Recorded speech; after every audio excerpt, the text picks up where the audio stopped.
Okay, Anita, can you please give us a roll call vote for July 6th? City Council meeting Councilmember Medina 2022? Dirksen, Here. Councilmember Burnett, Here. Councilmember Berkeley, Here. Mayor Pro Tem Biala, and Mayor Delgado. You all look so nice today. It's almost like you all went to the hairdresser or something. You're all looking good. Tomorrow. Okay. So we don't have, we have Heidi. So Heidi, we don't have Bob Rappy with us tonight.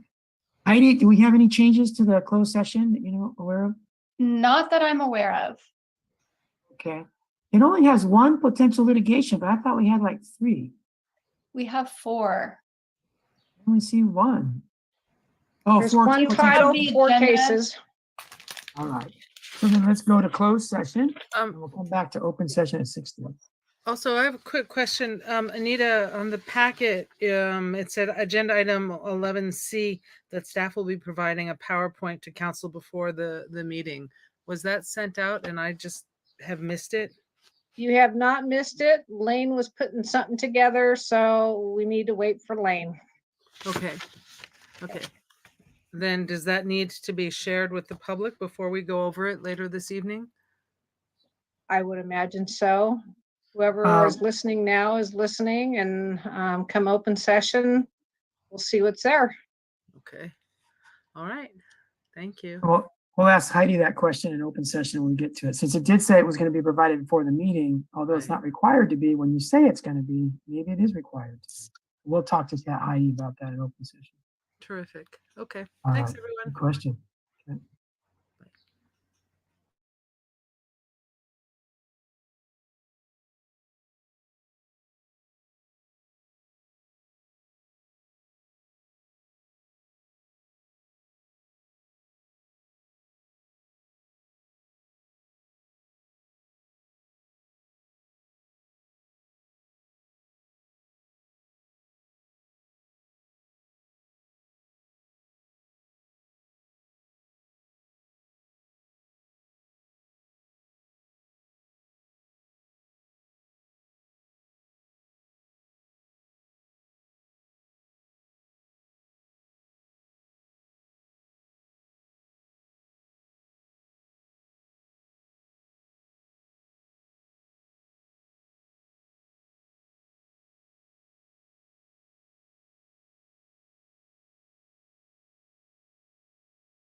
Quorum of City Council on this Wednesday, July 6, 2022, to continue our open session, which began at 5 o'clock, at which time we went into closed session. And our city attorney, Heidi Quinn, is going to summarize for us what we did in closed session. Good evening, Mayor, members of council. Tonight, the council met in closed session on 4 items of potential litigation. As to all matters, a status report was provided, direction was given, but there was no reportable action taken. And that concludes my report. Thank you, City Attorney. So now we'll move to the moment of silence and a pledge of allegiance following that. Would someone like to volunteer to lead us in the pledge? All right, Councilmember Christina Medina Dirksen will lead us in the pledge after a brief moment of silence. Thank you, Christina.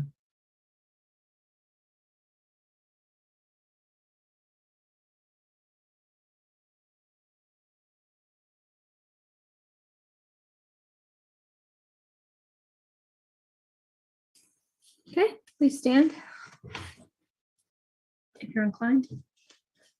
I pledge allegiance to the flag of the United States of America and to the republic for which it stands, one nation, under God, indivisible, with liberty and justice for all. Thank you, Council Member.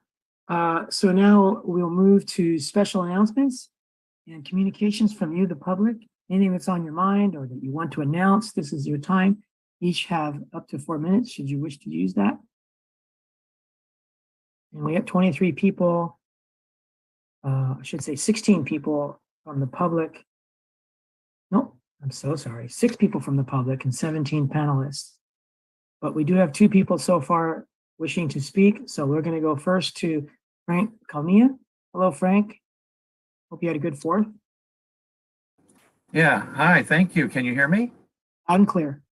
Okay, hi. I appreciate this opportunity to come before the council today. First off, I just want to thank every single one of you for the amazing work you're doing for our community.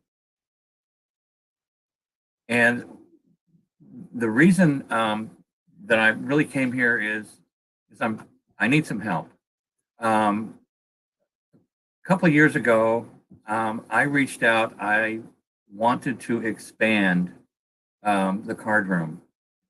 And I heard a rumor now that there's an outside agency coming in to open up another card room, which quite frankly I'm a little concerned about, obviously.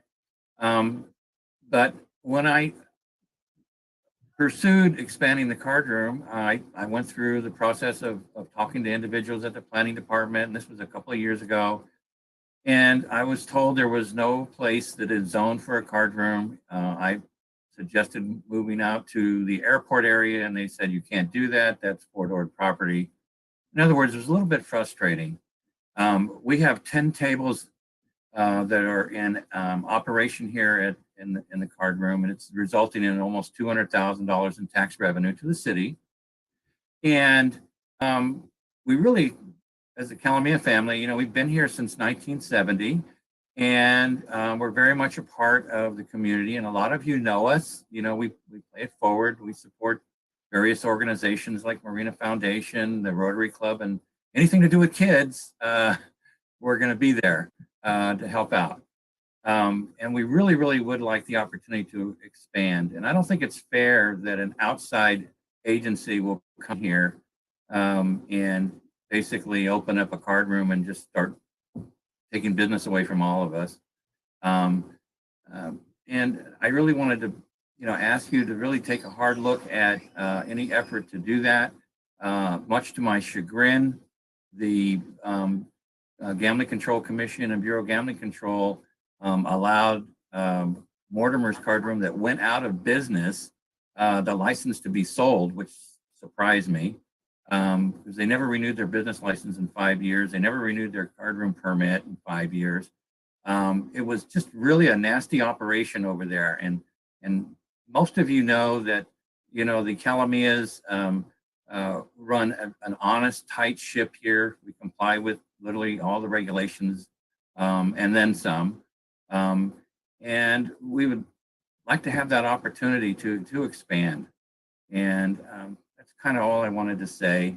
Hopefully you can help us out and you can, protect our little card room here. We've been here for a while, and we hope, and by the way, I've got 41 employees now. So we're doing pretty good, and we're very healthy. And Mr. Mayor, that's about all I've got to say, really. Okay, and just thank you for the opportunity to express my concerns to you all. Thank you. It's good to hear from you, Frank. Thank you. Let's go to Michael Lapierre.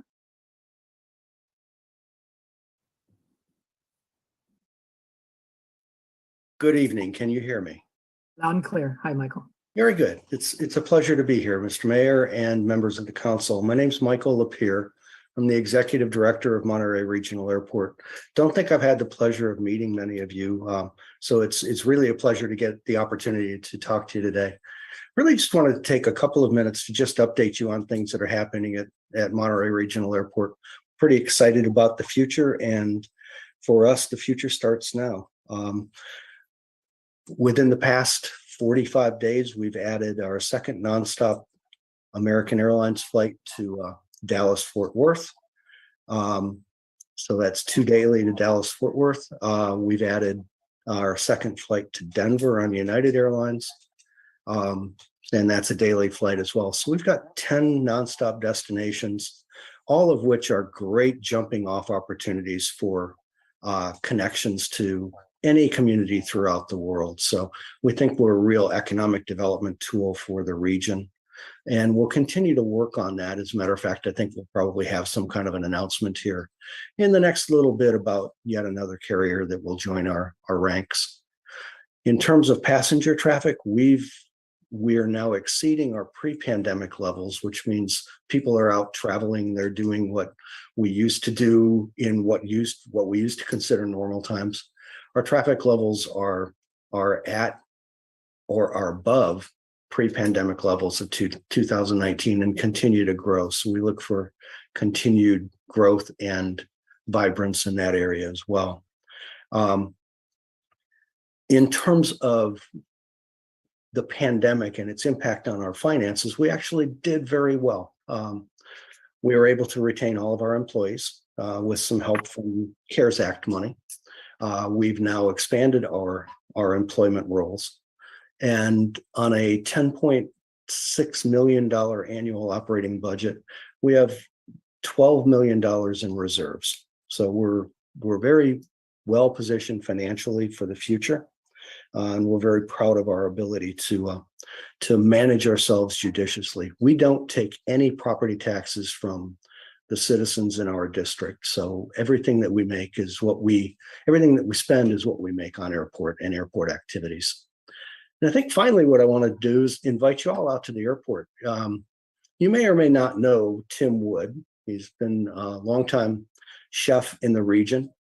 Tim, during the height of pandemic, decided to open up a new operation at the restaurant. If you haven't been to Woody's, I'd invite you out. It's a fantastic place for a great business lunch or a dinner with your family. You cannot replicate the views from the airport. And Tim's food is pretty darn good. So I think you'll enjoy it. And then the only other thing I would say is that we're here and we're ready to help you with any economic development opportunities that we can be of assistance with. So please feel free to call upon us at any time. Mayor, thank you for the opportunity, and I wish you the best in your meeting this evening. Thanks, Michael. And thank you for all you and your board of directors and all the staff do at the airport. We wouldn't be as strong a community as we are because of that fine airport that you help operate. It's our pleasure. Thank you. All right. Take care. Thanks for joining us tonight. Anyone else wishing to speak tonight? We'll give you a couple moments to decide to raise your hand, and then we'll close public comment. Mike Owen, you're on and off with your hand. There you are. All right, Mike, go ahead. Good evening.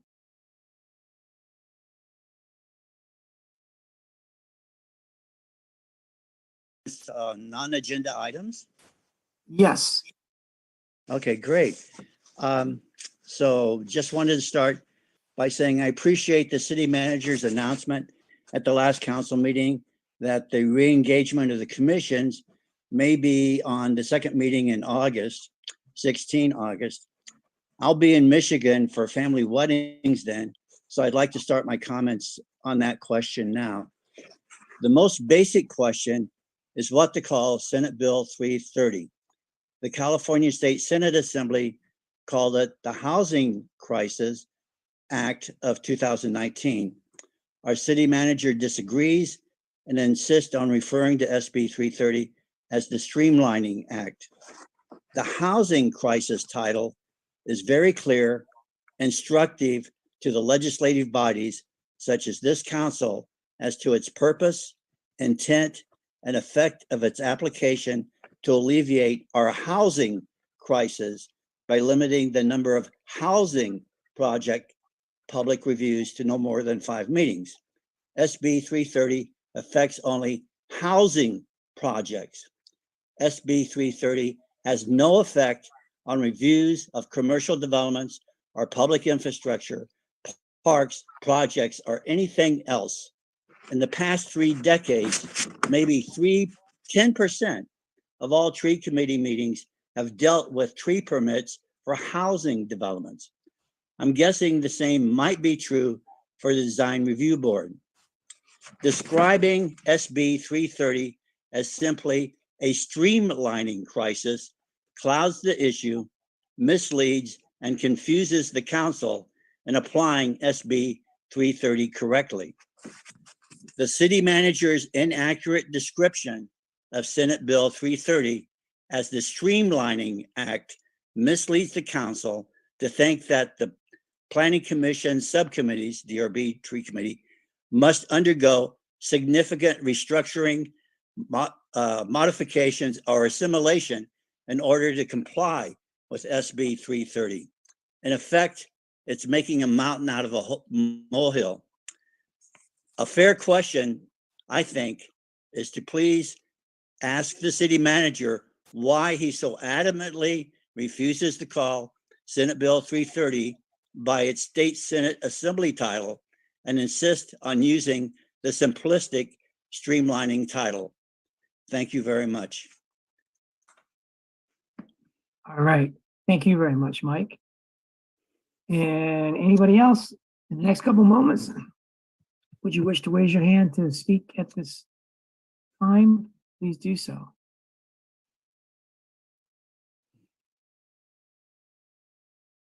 Okay. We'll close public comment. And Frank, Calamia, with the card room issues, I can't believe the staff would be able to treat anyone differently than anyone else when it comes to considering licenses, permits, expansions of current facilities, and that kind of a thing. So I assume that everyone's getting a fair treatment there, and whatever you want to do, I hope that you're able to do that. And I have met with a person representing the other firm, seems like a very nice gentleman, and I hope that he's able to do whatever he wants to do as long as it's within the rules that are evenly applied to everybody. Michael, main concern is that we're not seeing SB 330 as primarily a housing related act instead of a streamlining act. Lane, do you want to comment on that?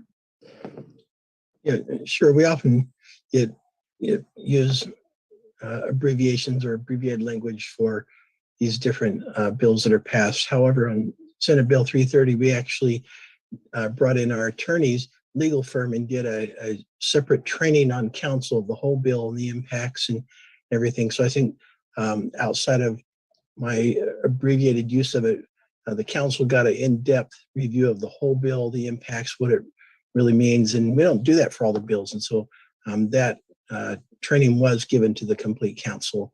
And if you're interested in having that training again, we can certainly do that again. Or, maybe provide the link to the meeting so anyone who wants to review it, it's already been done, right? Okay.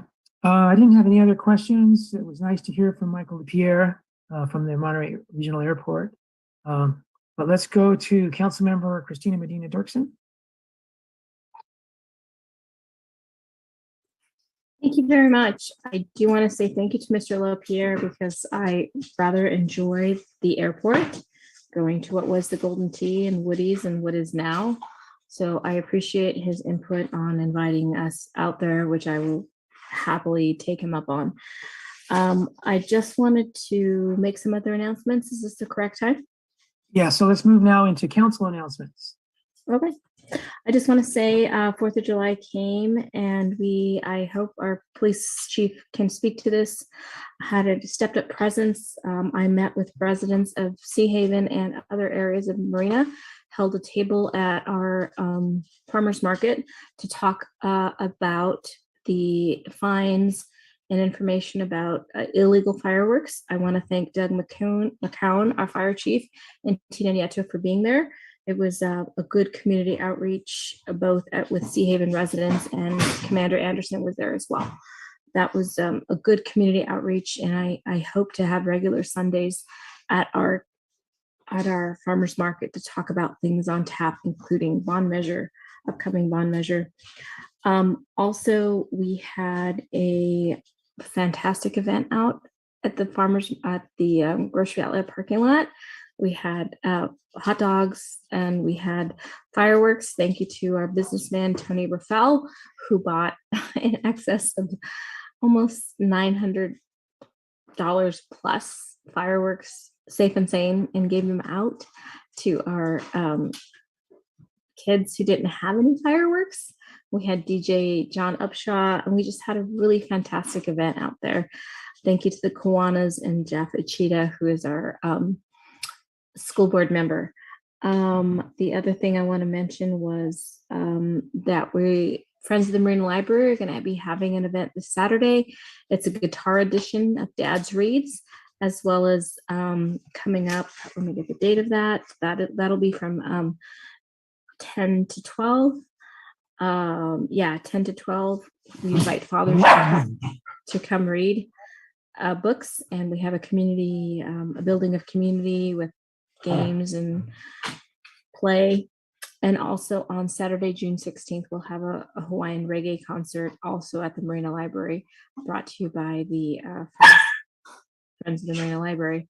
Lastly, and I think the mayor is going to talk about the cleanup that happened nearby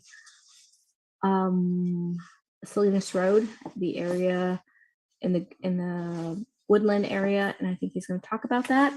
But I just want to wrap it up by saying we've got a really strong sense of community here, and I am very proud of the things that we're building together, from building to community to providing safe options for a firework abatement and mitigation. And I do understand there was a fire, unfortunately, that was not related to fireworks, but perhaps our city fire chief can talk about that fire on Diana Place, and if there's anything that those residents need. Sorry, I just got a new puppy. That's all I have to say. Thank you. All right. Thank you, Christina. I want to tag along on something Christina mentioned regarding 4th of July. Christina put a lot of effort into organizing a community meeting at Sea Haven, which was attended by the fire chief, as she mentioned, the police chief, and Commander Anderson. And you just don't see that too often in this world, where the council elected official gets together with those three officials and goes into a community clubhouse and talks about an issue of concern. You know, that's all great. But then after that meeting, that was a Wednesday night, on a Sunday, the same people showed up on a Sunday morning and were there for a few hours interacting with people on the subject of fireworks. And it's just that kind of level of effort is, the cliche going the extra mile definitely applies. So I just want to applaud those individuals for their dedication on this issue. And it seems to me that this 4th of July was not nearly as loud as last year or the year before that, where I was not here, but heard a lot about it. And it wasn't perfect, but I think it was much better. And the police chief will have the best information on that. I drove around with a very concerned resident in Sea Haven for about an hour and a half, trying to chase down fireworks, see where they were coming from, and report them. And it is not easy. Talk about a cat and mouse game. If you're trying to catch the person that's actually lighting them when they're lighting them, whether you're a policeman on a bike or a policewoman in a car or a policewoman on a bike, good luck. It's not easy. So I just want to say thanks to everybody that had anything to do with 4th of July. I consider it a success that it's getting better. And I'm sure that's at least in part due to the various efforts, the multi-pronged effort that the police department and the community, such as Councilwoman Christina Marina Dirksen, have been putting into this issue. All right, so let's go to our fire chief and then our public works director. Go ahead, Tina. Well, thank you for making me the fire chief, but I'm the police chief. So, but Doug will speak on this issue too, as soon as I'm done, because it's the same issue. So I just want to thank everybody who was involved with our 4th of July. And yes, we were out in force the night of 4th of July. We had officers on bikes and patrol cars, and we were fielding the calls. We actually wrote 14 citations for illegal fireworks that have been forwarded to our city attorney. All the citations were written between 8 p.m. and 10 p.m. And then I think it was just too difficult to catch anybody after that because it became more sporadic as far as the calls.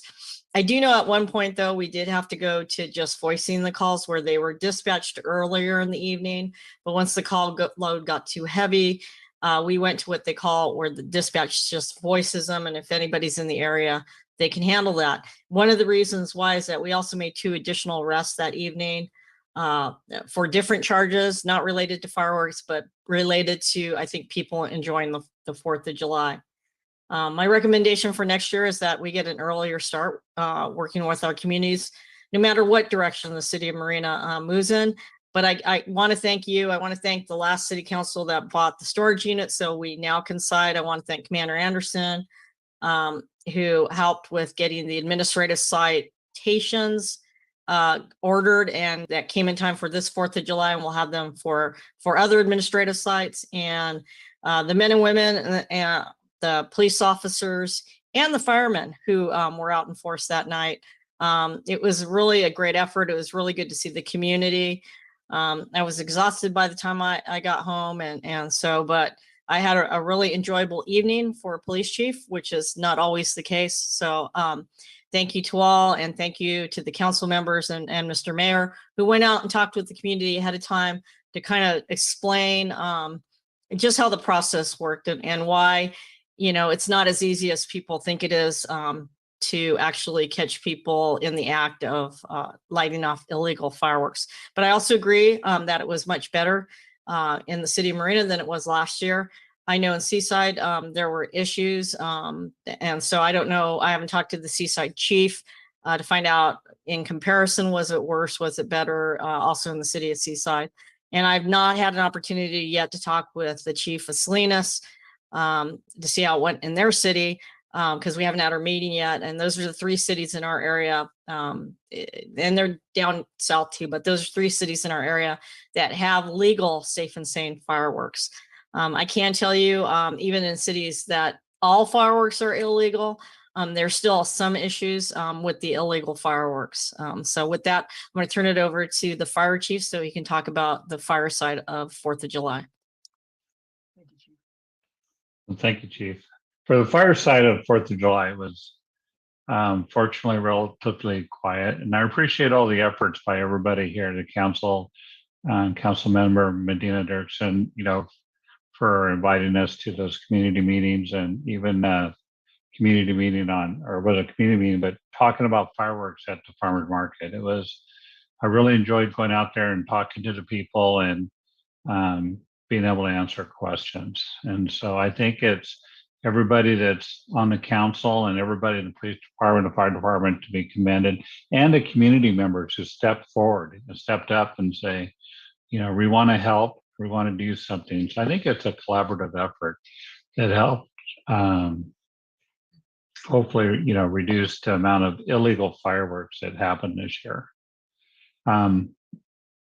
We did have a fire, it was actually July 5th, during the night, but it was not related in any way to fireworks or illegal fireworks.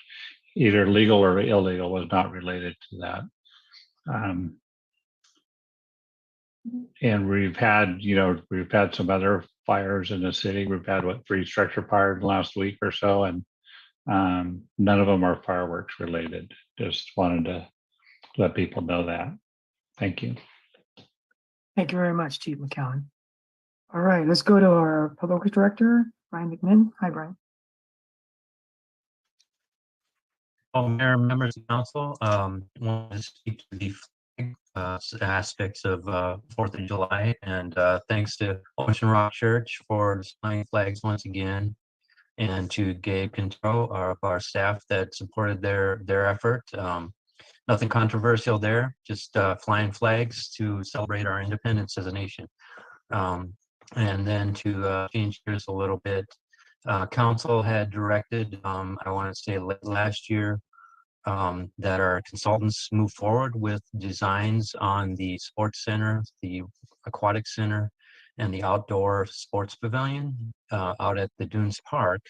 And they progressed to the point where they're ready to reach out for public input on those facilities. And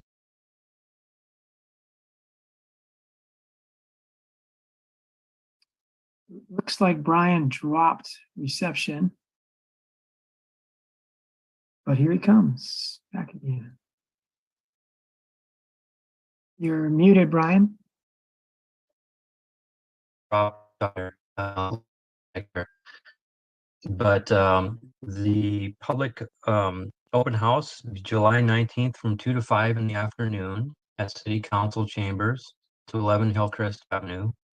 And then we'll have another session from 5 to 6 on July 20th. And that will be for those that can't make the day meeting. And then we'll continue on July 20th starting at 6 o'clock. We're going to get together as many of members of the Recreation and Cultural Services Commission and Public Works Commission for presentation from the consultant, and then input on those projects themselves. And then carrying that forward to City Council.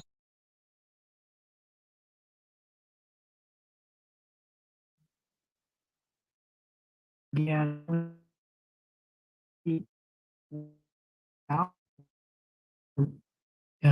or I'm just not sure if it's just those Dunes Park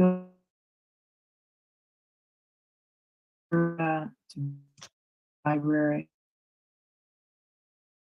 And do you the extent of the content? Yeah.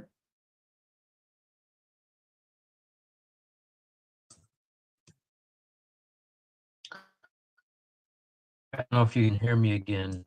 Okay. Let's just, and we'll find time for Brian to clarify. Brian, are you back? For the minute, yes, I am. Brian, you dropped a bit. I've turned off my camera. Hopefully that will help. You, the purpose of the 19th, 20th meetings? So the purpose is to present what is the initial 30% concepts for the sports center, the aquatic center, and the outdoor sports pavilion, and get public input into those designs. On the 20th, starting at 6 o'clock, will be an opportunity for the current members of the Recreation Cultural Services Commission and the Public Works Commission to provide input. And then that input will be integrated and brought forward to City Council sometime in August. And July.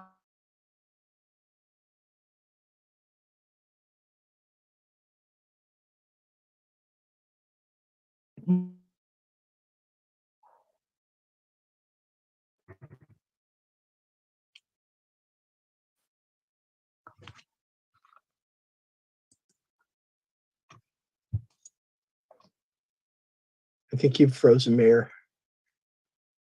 I'm for. Yes, you're frozen. I thought it was just me. Yeah, I was starting to worry. I was worrying about that too. So is there a mayor pro tem that can take over for a bit? Well, while we're doing that, if we're still on council things, I would just like to actually take a second here and just say, well, good news. I hope everybody has a chance to get down to City Hall, because now we have on, what was it, July 2nd, I think was when we did it, or no, June, I've lost track of time, June 22nd, when we passed our flag policy. We now are, I'm trying to find the picture here. We now have the pride flag that is showing and will be up until July 22nd. And every year for the month of Pride, it will be showing. And I just have, let's see if I can share. There's this photo.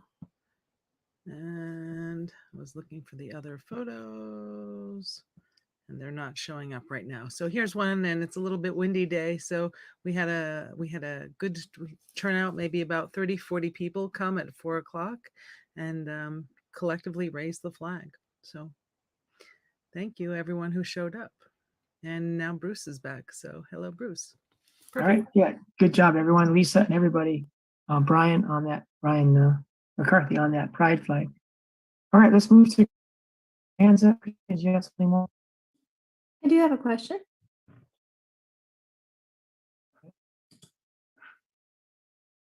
Go ahead.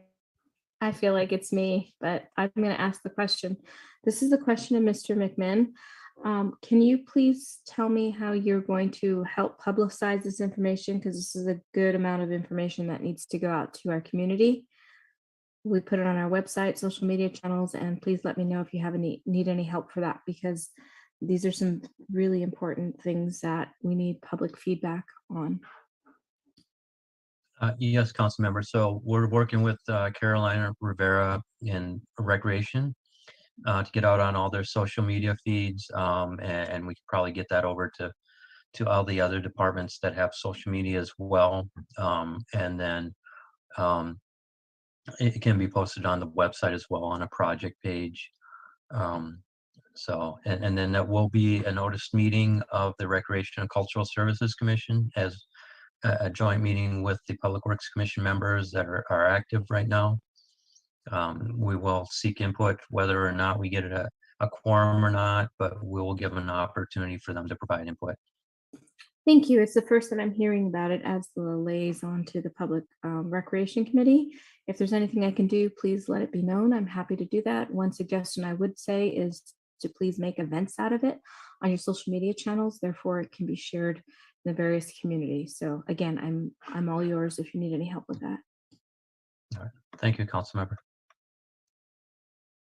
Brian, can you hear me, Brian? You're muted, Brian, but for the first time ever, I'm having problems with my reception here. So I'm sorry about that. But Brian, I had a question about streets. It seems the good news is that there is street work planned in different places around the city. This week is going to be an especially busy week, it seems, looking at the signs posted on Cardosa and Raindollar and Bostic. So can you give a summary of all the street work planned this week and next week? You know, I've seen the signs. I think they've been changed. I know the notices have been changing, but you know, it was scheduled to start Wednesday, July 6th, and then Thursday, July 7th, and then Friday, July 8th. But various streets, there's a website. If you go to our document center, actually, I'm gonna go back to their cityofmarina.org. And you can go into the Public Works Department and under project street maintenance, it does have a list of it there. Otherwise, the URL goes to /142/street-maintenance, and that should have the most up-to-date list of all the streets that are going to be addressed with street resurfacing. The actual streets that are getting resurfaced, the contractor should be going door to door, letting the residents know that they will be having resurfacing on their street in advance, as well as there will be no parking posted on those streets. So you will know that those streets are coming up, and you'll see that they're posted for no parking, and the residents on those streets should know that it's coming. So if a resident is not contacted, does that imply that the street's not going to be done that day? The posting for the no parking is 72 hours in advance. So if they don't see no parking posting or they aren't contacted, then there isn't going to be anything happening on their street. If they see the posting, but there's no contact, they should assume that there will be work done on their street. Yes, they should. Okay. Pedro, did you have anything you wanted to provide? Just that the website is being updated with the latest notice and the latest streets that are going to be done on the schedule that's also uploaded. So you could see that uploaded tonight. All right. The way that Brian summarized the access, it seemed like it was a little bit embedded. Is there a way it could be a little bit more upfront, be a little bit fewer clicks to get to it? Well, if you actually go to services on the very top, and then you could see street maintenance under streets and facilities on the bottom right there, right under street lights. Yes. That'll go directly to the street maintenance webpage. It shows the map of the streets and the clicking on the notice and latest construction schedule. That'll bring up the notice handed out to the residents. So let's say I live on Cardosa and I'm looking at this notice. What can I find out about Cardosa? It should tell you the hours of operation, the dates of operation, and who to contact should you have any questions. So what you're showing now doesn't mention that street. Do I have to go a little deeper? No, the schedule needs to be updated. No, if you can scroll down there, Ray, it's farther down on that page.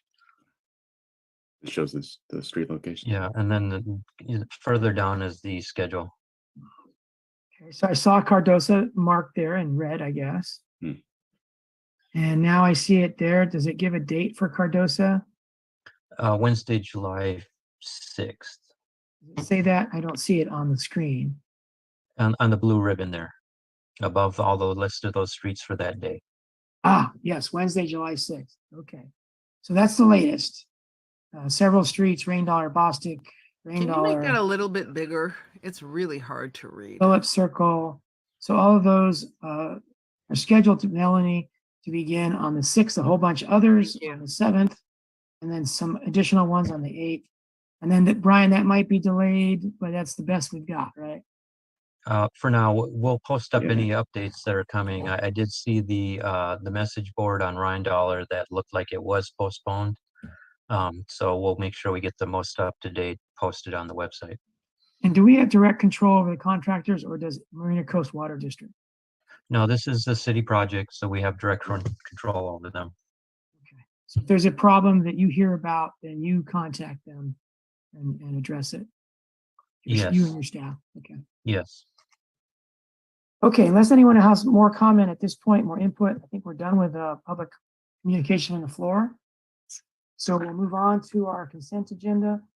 Does any member of the public wish to ask any brief questions or make comments or pull anything off of that consent agenda? That means you, Mike, Les, Jack, and Dee. Jason, you're the only 4 from the public tonight, still remaining on the call. Okay, council members, anything that you'd like to question or comment or pull? I need to pull 8F2 because it's to appoint a council member to a position. So there's no name there. So we've got to pull that. So other than 8F2, I'll motion that we approve the consent agenda. Second. Okay.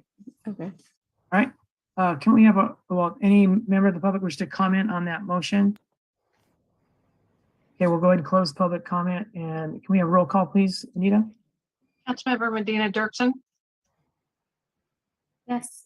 Councilmember Burnett, Yes. Councilmember Berkeley, Yes. Mayor Delgado. So that motion passes 4-0. And now on that item that was excluded, approving the appointment of a council member as an alternate to the Monterey County Airport Land Use Commission. They require what's referred to as a proxy, an alternate. I serve on that as of about 3 months ago, the Airport Land Use Commission. Would anyone wish to be an alternate? David Burnett.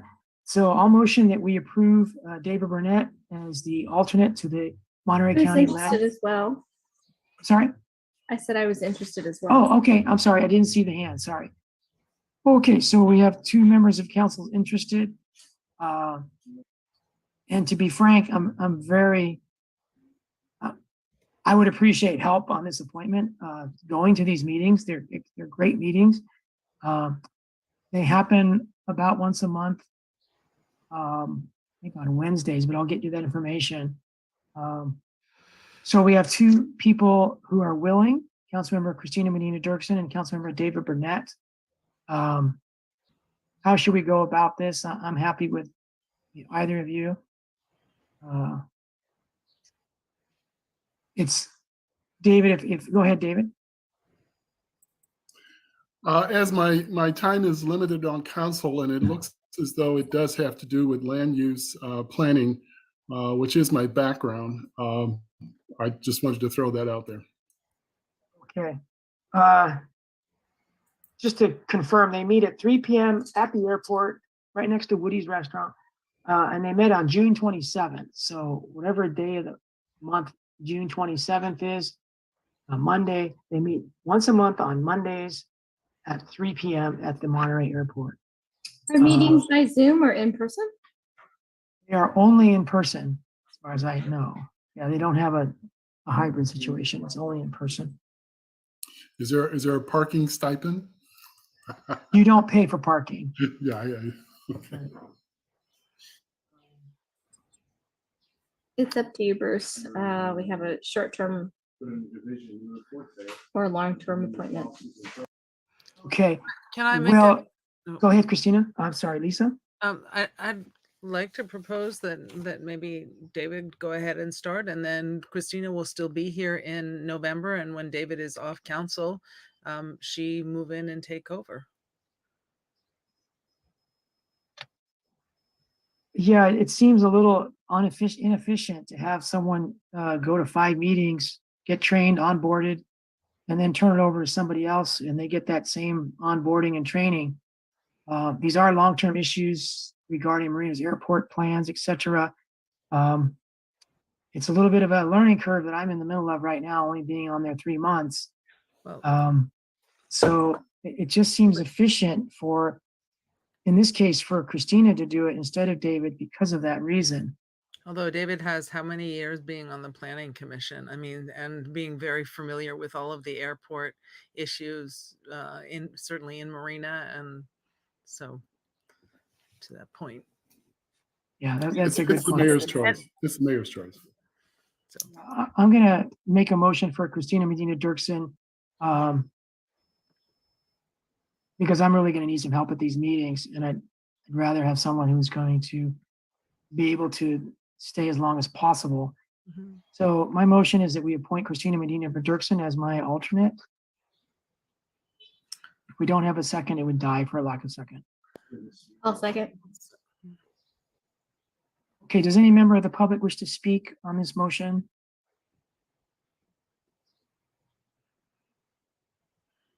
Don't see anyone raising their hand, so we'll go to Denise Turley. Go ahead, Denise. Hi, thanks. I heard David say that it was your call, but I don't know. I would go with David and experience over Christina just because she's always saying she's new and the learning curve is bigger. Thank you. Thank you very much, Denise. Would anyone else like to speak to this issue before we close public comment in a couple of moments? Okay, let's come back to council. Can we have a roll call vote, please, Anita? Councilmember Medina Dirksen, Yes. Councilmember Burnett, Yes. Councilmember Berkeley, Yes. Mayor Delgado. Yes. Thank you, everyone. That motion passes 4-0 with those of us present. And we move on to a public hearing regarding low barrier navigation centers. Lane, I see we have our senior planner, Allison Hunter. Would you like to start us off, Allison? Yes, thank you, Mr. Mayor and council members and members of the public. I do have a PowerPoint to share if I can. Oh, there's a hot dog here in the bed. Oh, I'm going to try to share my screen. Let's see, here we go.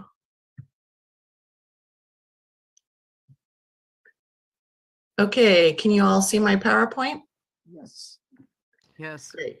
Let me put it into slideshow. Okay, everything's working so far? Yes. Great. Thanks. So we're just introducing these two potential ordinance amendments. They did go to the Planning Commission for a recommendation, I believe on June 9th. The Planning Commission reviewed these items and did make a recommendation for council approval. So what these are two amendments to Title 17 of your municipal code.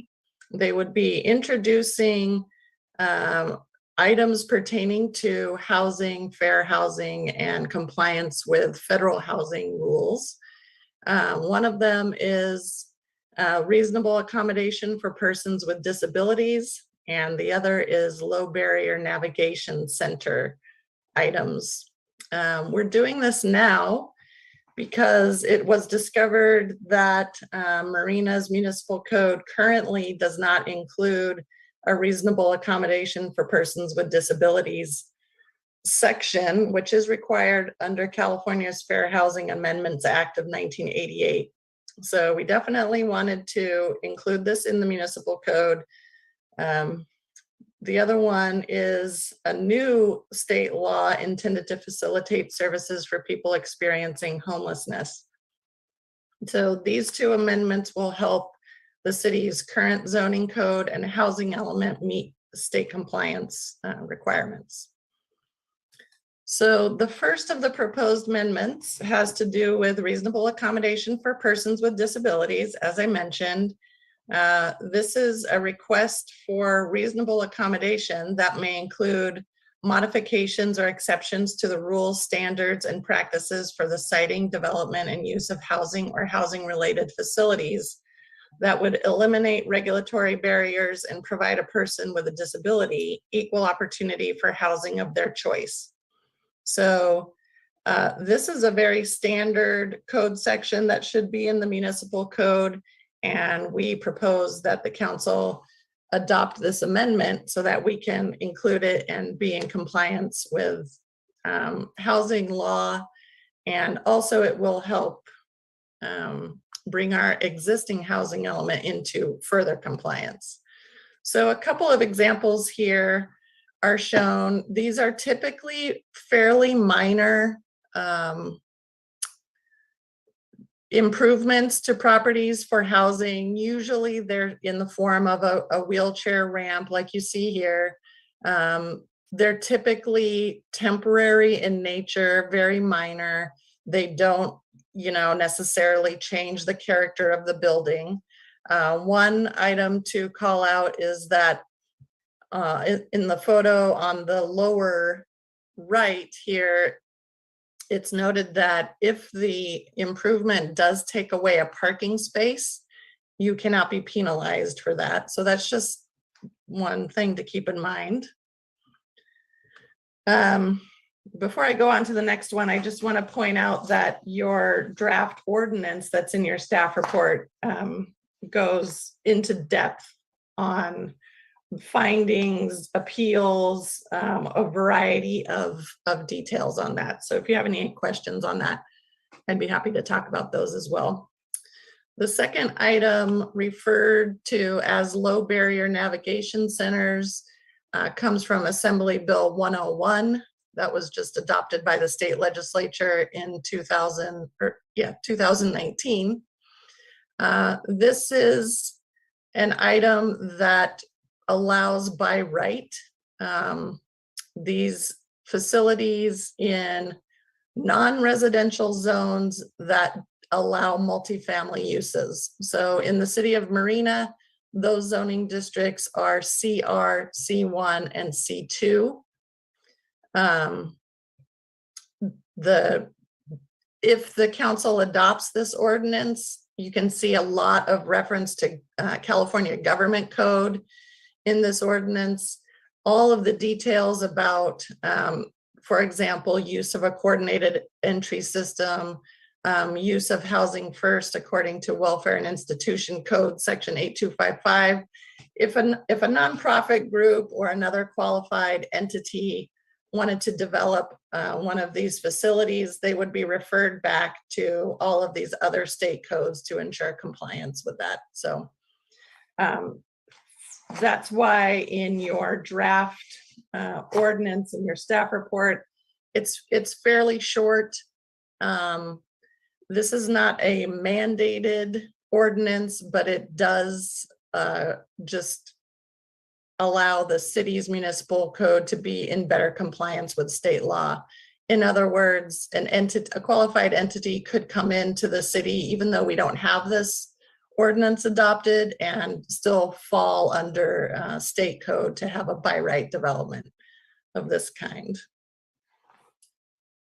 This particular ordinance is proposed to be added to section 17.49 as a new section.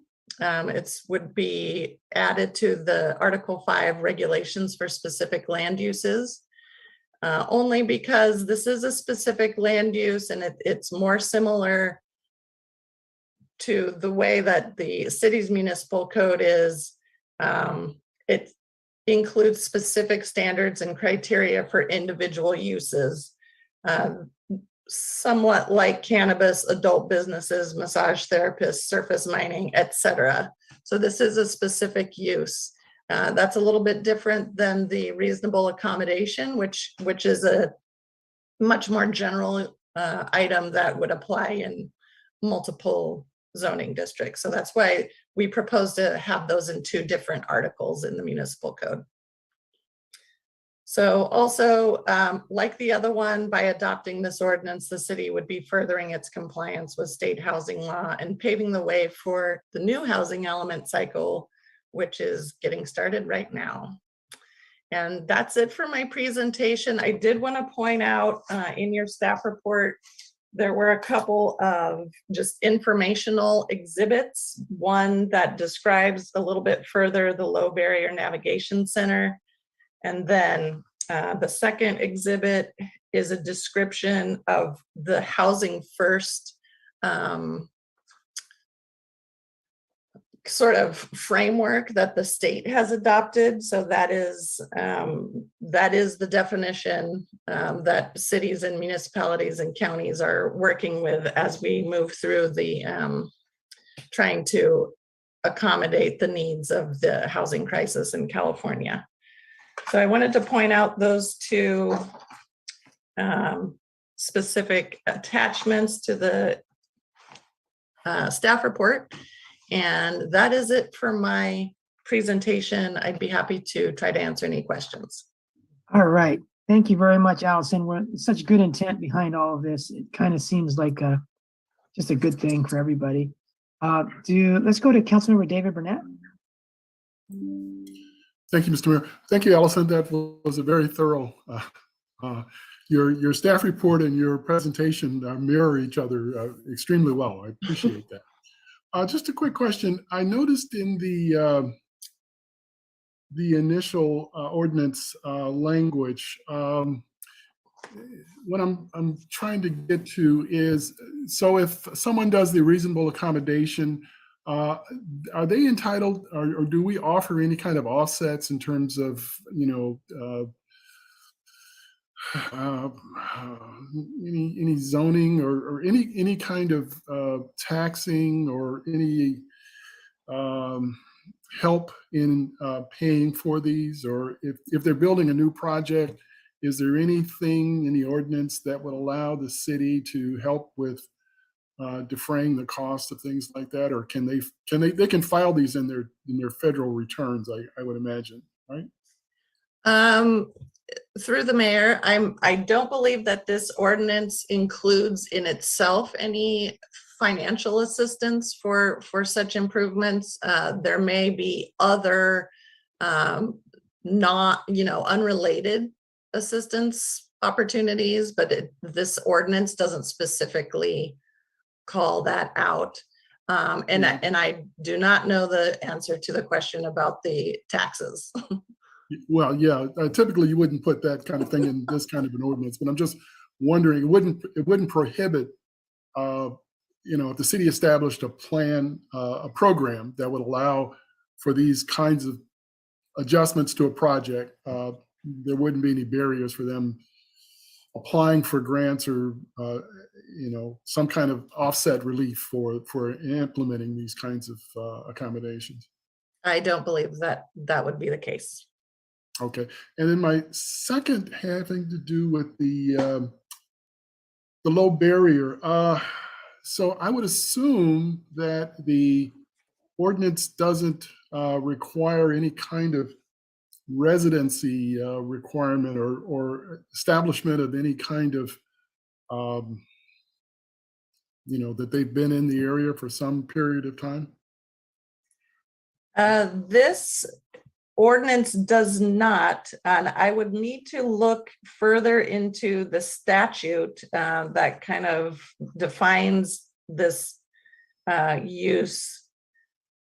Okay. And I'm thinking specifically under 1749.020.2,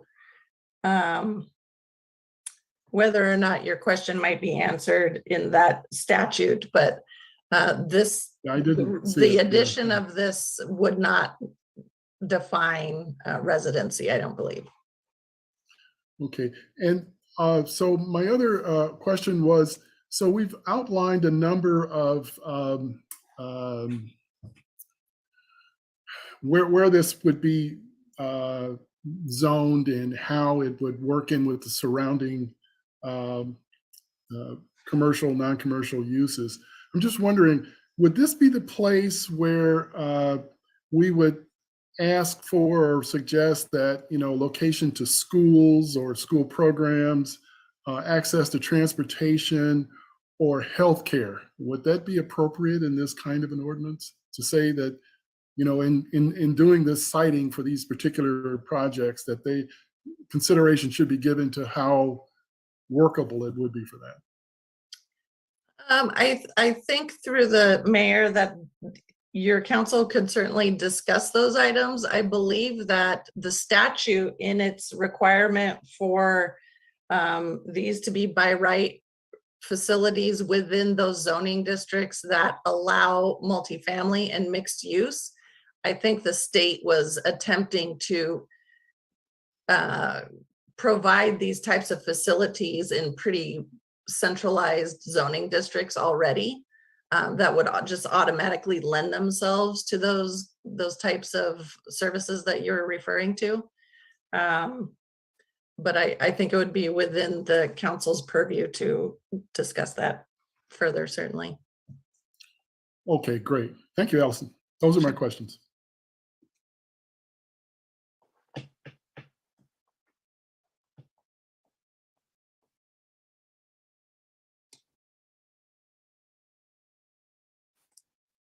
The mayor's muted. So. All right. Sorry. Thank you very much, Guido. So now we'll move to a public hearing. Anyone, member of the public wishing to speak on this matter during the public hearing, please raise your hand.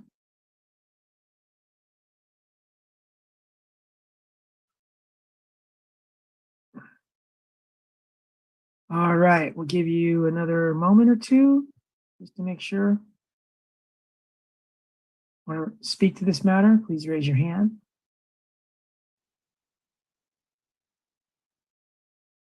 All right, we'll close the public hearing and come back to council. Any further questions or input? Councilmember David Burnett. Thank you, Mr. Mayor. Yeah, so I'd like to maybe begin a discussion. The first ordinance or modification, as Allison pointed out correctly, I don't think we want to add specific language about taxing or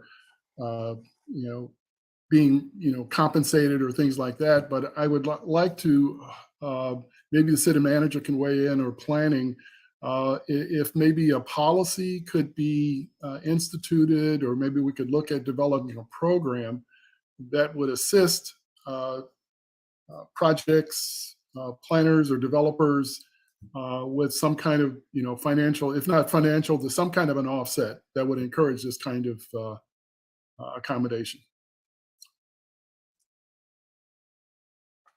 Mr. Mayor, if I could answer that. Yes, Guido, go ahead. Certainly. So as part of the housing element, we're actually required to identify different organizations that help people to reduce barriers to housing. This is one piece of that, but definitely counties and the CDBG programs definitely are another source of potential opportunity to help further people who have maybe dilapidated homes, or if there's a way to keep people in their homes by helping them improve their electrical or their water heaters. Those are all things we can certainly explore. So I'm wondering if I know everybody's busy and burdened, but if staff could maybe identify some and maybe just some sample offsets or ways to encourage this type of accommodation in our city. Absolutely, we can certainly research that. That's fine. And then the second area of discussion that I wanted to encourage. So with the low barrier navigation, these are trying to help, with the non-housed population, and it's already being limited to multi-use areas. I'm just wondering, would anyone be interested in adding language that would encourage it to be, accessible to schools or long school routes, or access to transportation, bus routes, things like that, bike trails, and also access to healthcare? And if staff thinks that this is the appropriate place to put that, rather than in some policy statement that might make it easier, because I mean we'll modify an ordinance, and it's going to be a lot to pull it back or change it. So. As staff, we're not here to comment on the policy. If that's the direction the council wants to go, we can certainly add that to the ordinance. But obviously that's more of a question for the rest of the council. So. Go ahead, Lee. But I think you're also asking, with what you're proposing, I think we can look at it on the staff end and see it. I think we'd want to analyze it and see if we thought it was problematic or if it would cause any issues. And we can certainly look at that and get back to you on that. I'd appreciate it. Thank you. So as far as tonight, David, why don't we let you make the motion? Okay. I'm scrolling through my iPad here. Yeah, this is going to take too long. All right, well, I can start. Oh, I here can we start go. the motion, David, and you Wait, can add he's any. got it. Go ahead, Lisa. I'm sorry. Oh, no, that's okay. David just said, here you go. So do you have it? Okay, motion that, we approve the first reading of the ordinance pertaining to reasonable accommodation for persons with disabilities. So we'll do these in two motions because there are two ordinances. Right? Yes, please. And asking staff to consider policy development related to offsets for participants in this project, those wanting to add these accommodations, that there would be some kind of city policy that would aid in moving these projects along if financial was a consideration on this. There a second for that? I'll second it. All right. Let's go to a roll call vote, please. Oh, we need discussion of the motion on public? Well, there's no public, but. Yeah, public has already had a chance to comment on this. So if there's no further council input, we'll go to a vote. Anita? Councilmember Medina Dirksen, Yes. Councilmember Burnett, Yes. Councilmember Berkeley, Yes. Mayor Delgado. Yes. Thank you. That motion passes 4-0. David, would you like to proceed? Okay, the second motion is also approve the first reading of the ordinance 2022 to be determined, amending municipal code title 17 to add sections 17.49 pertaining to low barrier navigation, and also asking staff to return a proposal or at least ideas related to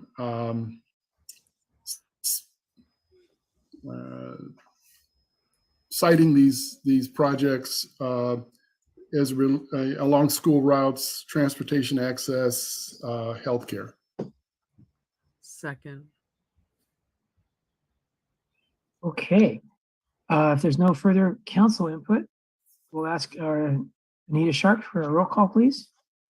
Councilmember Medina Dirksen, Yes. Councilmember Burnett, Yes. Councilmember Berkeley, Yes. Mayor Delgado.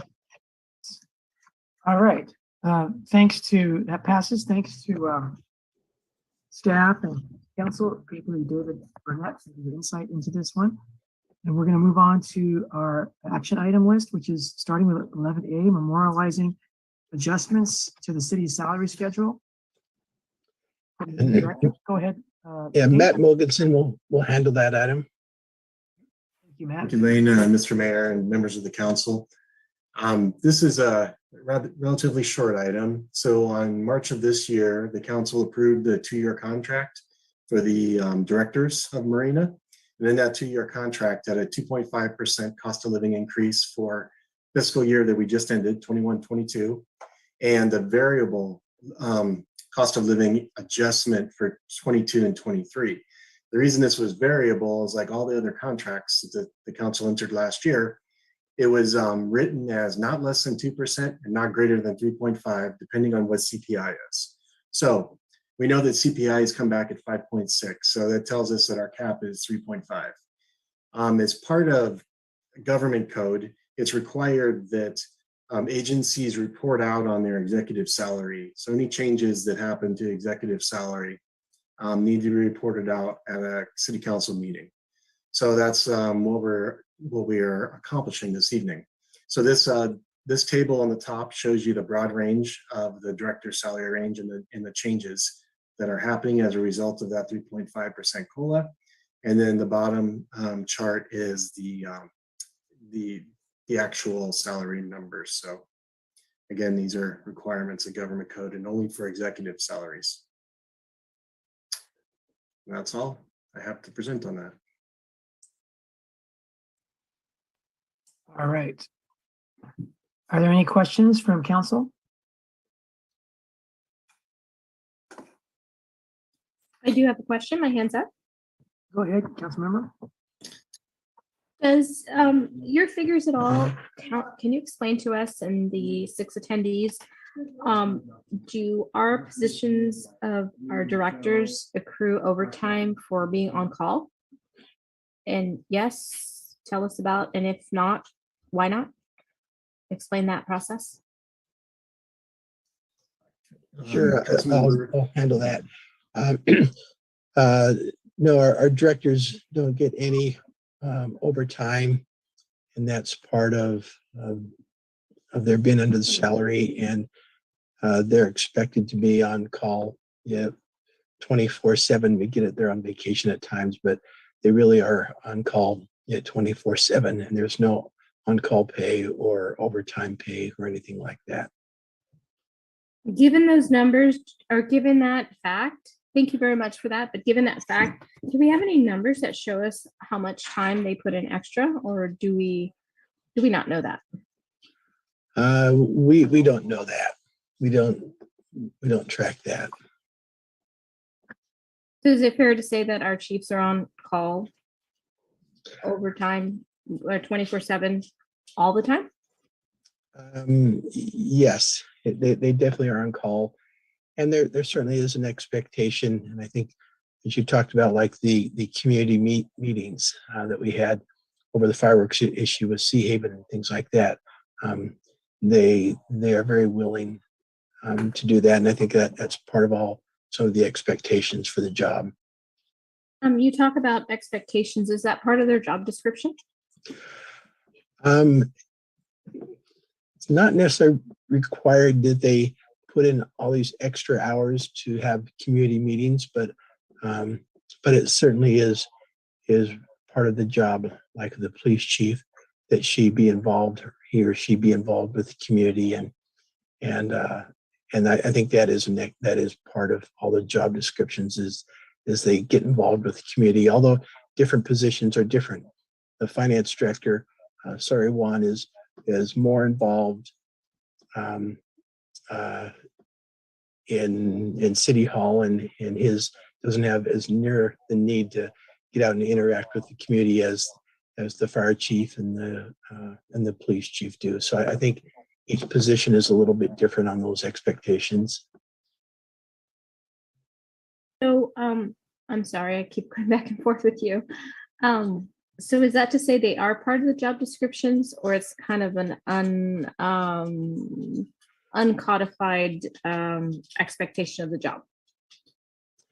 Probably a better way to put it, an uncodified expectation of the job. Okay, so while the 6 attendees that might be here and see these numbers being,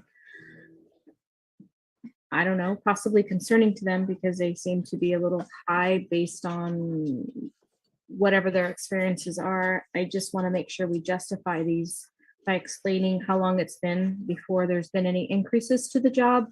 And as you say, an uncodified, unwritten rule that they are available 24/7. Is that correct? Can you speak to that? Yeah, that is absolutely correct. And when we establish these salaries, as we do with all of our positions, we look at our competitive market with our other cities, and when we establish our salary ranges, we do that so that we're able to retain our employees as much as we can, and also put us in a position that we're able to hopefully attract employees too. So those aren't just random numbers that we come up with. Those are based on salary surveys and our competitive salaries in our competitive area. Might you be a little more specific about your competitive areas? Who did we include in this? Did we include in like higher salaried areas such as Santa Clara County, which has amongst the highest rates of firefighter pay in this country? Or did we use some comparables around here? Can you speak to that, please? Yeah, we can't compete with Santa Clara, San Mateo County.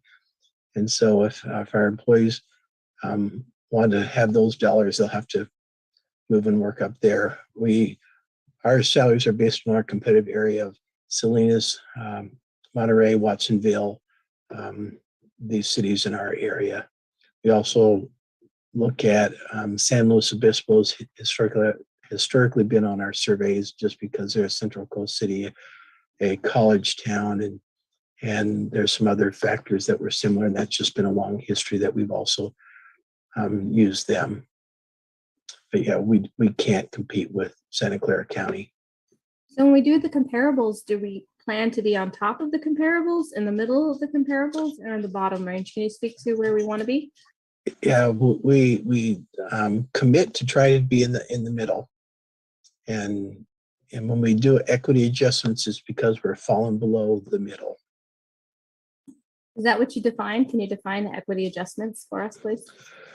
Yeah, so when we do our salary surveys and we do our labor negotiations, we kind of start off the process. We'll do salary surveys, share it with both on the management end. We'll share it with the bargaining units, and let's say, and we've been doing equity adjustments, and you typically will over time.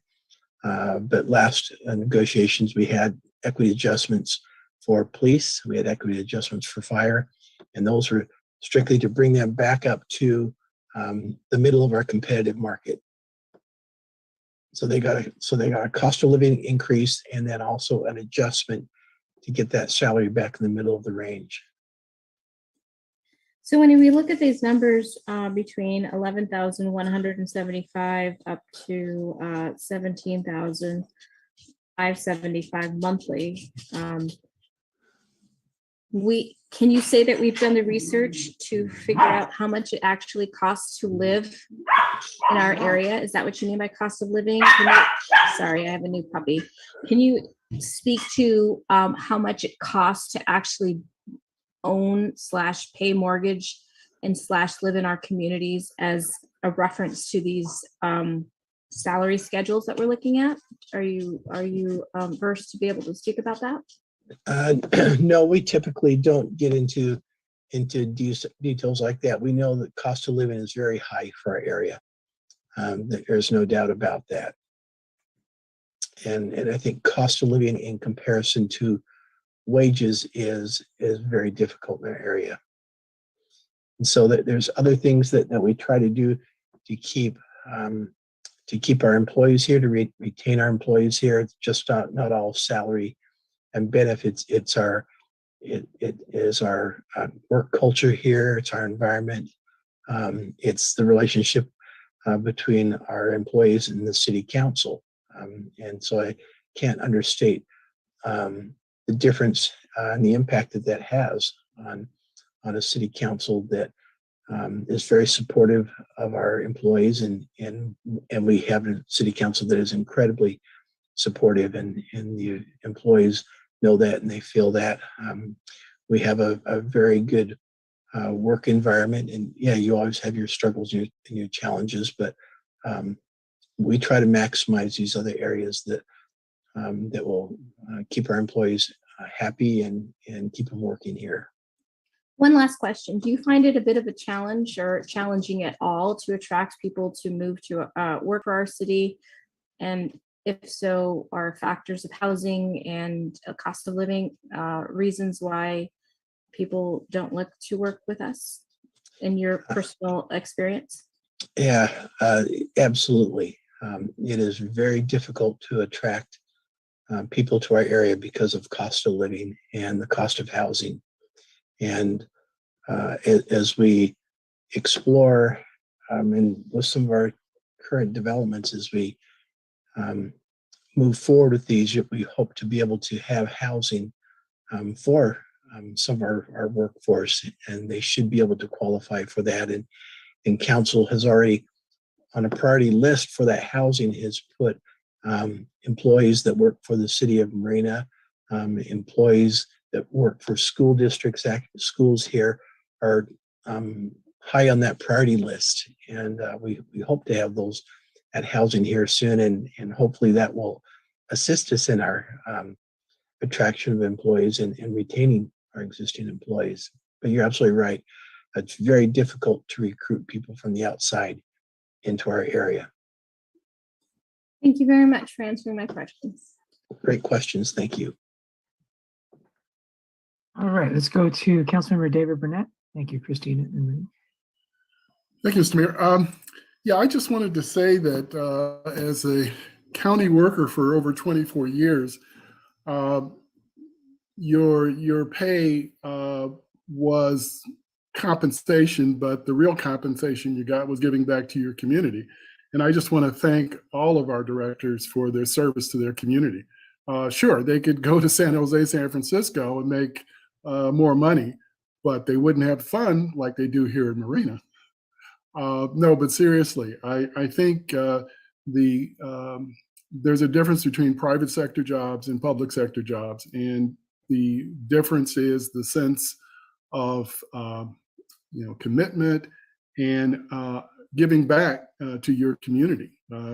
I think we have a very high quality, highly talented, skilled director staff that could earn more money. But I think the call of public service is heard by all. And I for one, appreciate the sacrifices that you make.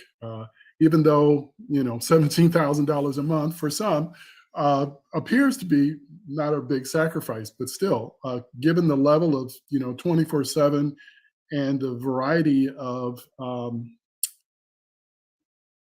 situations that continually occur here in our city. I think, Lane, I may be wrong, but I think there are a number of people who apply because it is a coastal town, small town. It's not San Jose. It's not San Francisco. It's walkable, survivable, and I think our police and fire have maintained a very livable community here. And my hat's off to everyone once again. So those are my comments. Thank you, David. All right. Would someone like to make a motion and before we go to public comment? I'll make the motion. Can you hear me? Yes, go ahead. Okay, I make the motion that we adopt resolution number 2022 to be determined, memorializing the adjustments previously approved to the city's salary schedule and compensation plan for Marina directors, and accept the oral report on the changes to this compensation in compliance with government code section 54953C3. Second. Okay, we have a second by Councilmember Berkeley. Any further input before we move to a vote from council? Did we All hear right. from the public? I'm sorry, now we go to the public. Sorry, thank you, Christina. Councilmember Marina Dirksen. So let's go to the public. Anyone wishing to speak for up to 4 minutes, please raise your hand.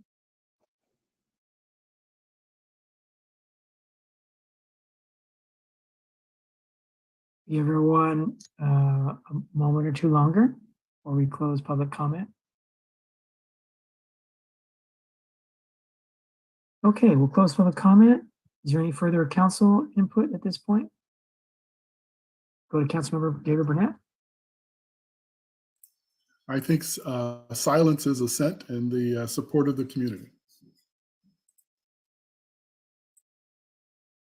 Councilmember Christina Medina Dirksen. I just want to say I second what Councilmember Burnett said, having had many after hours interaction with both our police and fire chief. This is long overdue. They do a lot for us, and while it might appear on paper to be quite, I guess we shouldn't question it, is what I'm saying, is they do a lot above and beyond what they're supposed to do, specifically assistant city manager, fire chief, up and down. What they've all done for us has been phenomenal, and I appreciate everything that they do and the fact that they inspire confidence in our staff. So well overdue, and I appreciate them.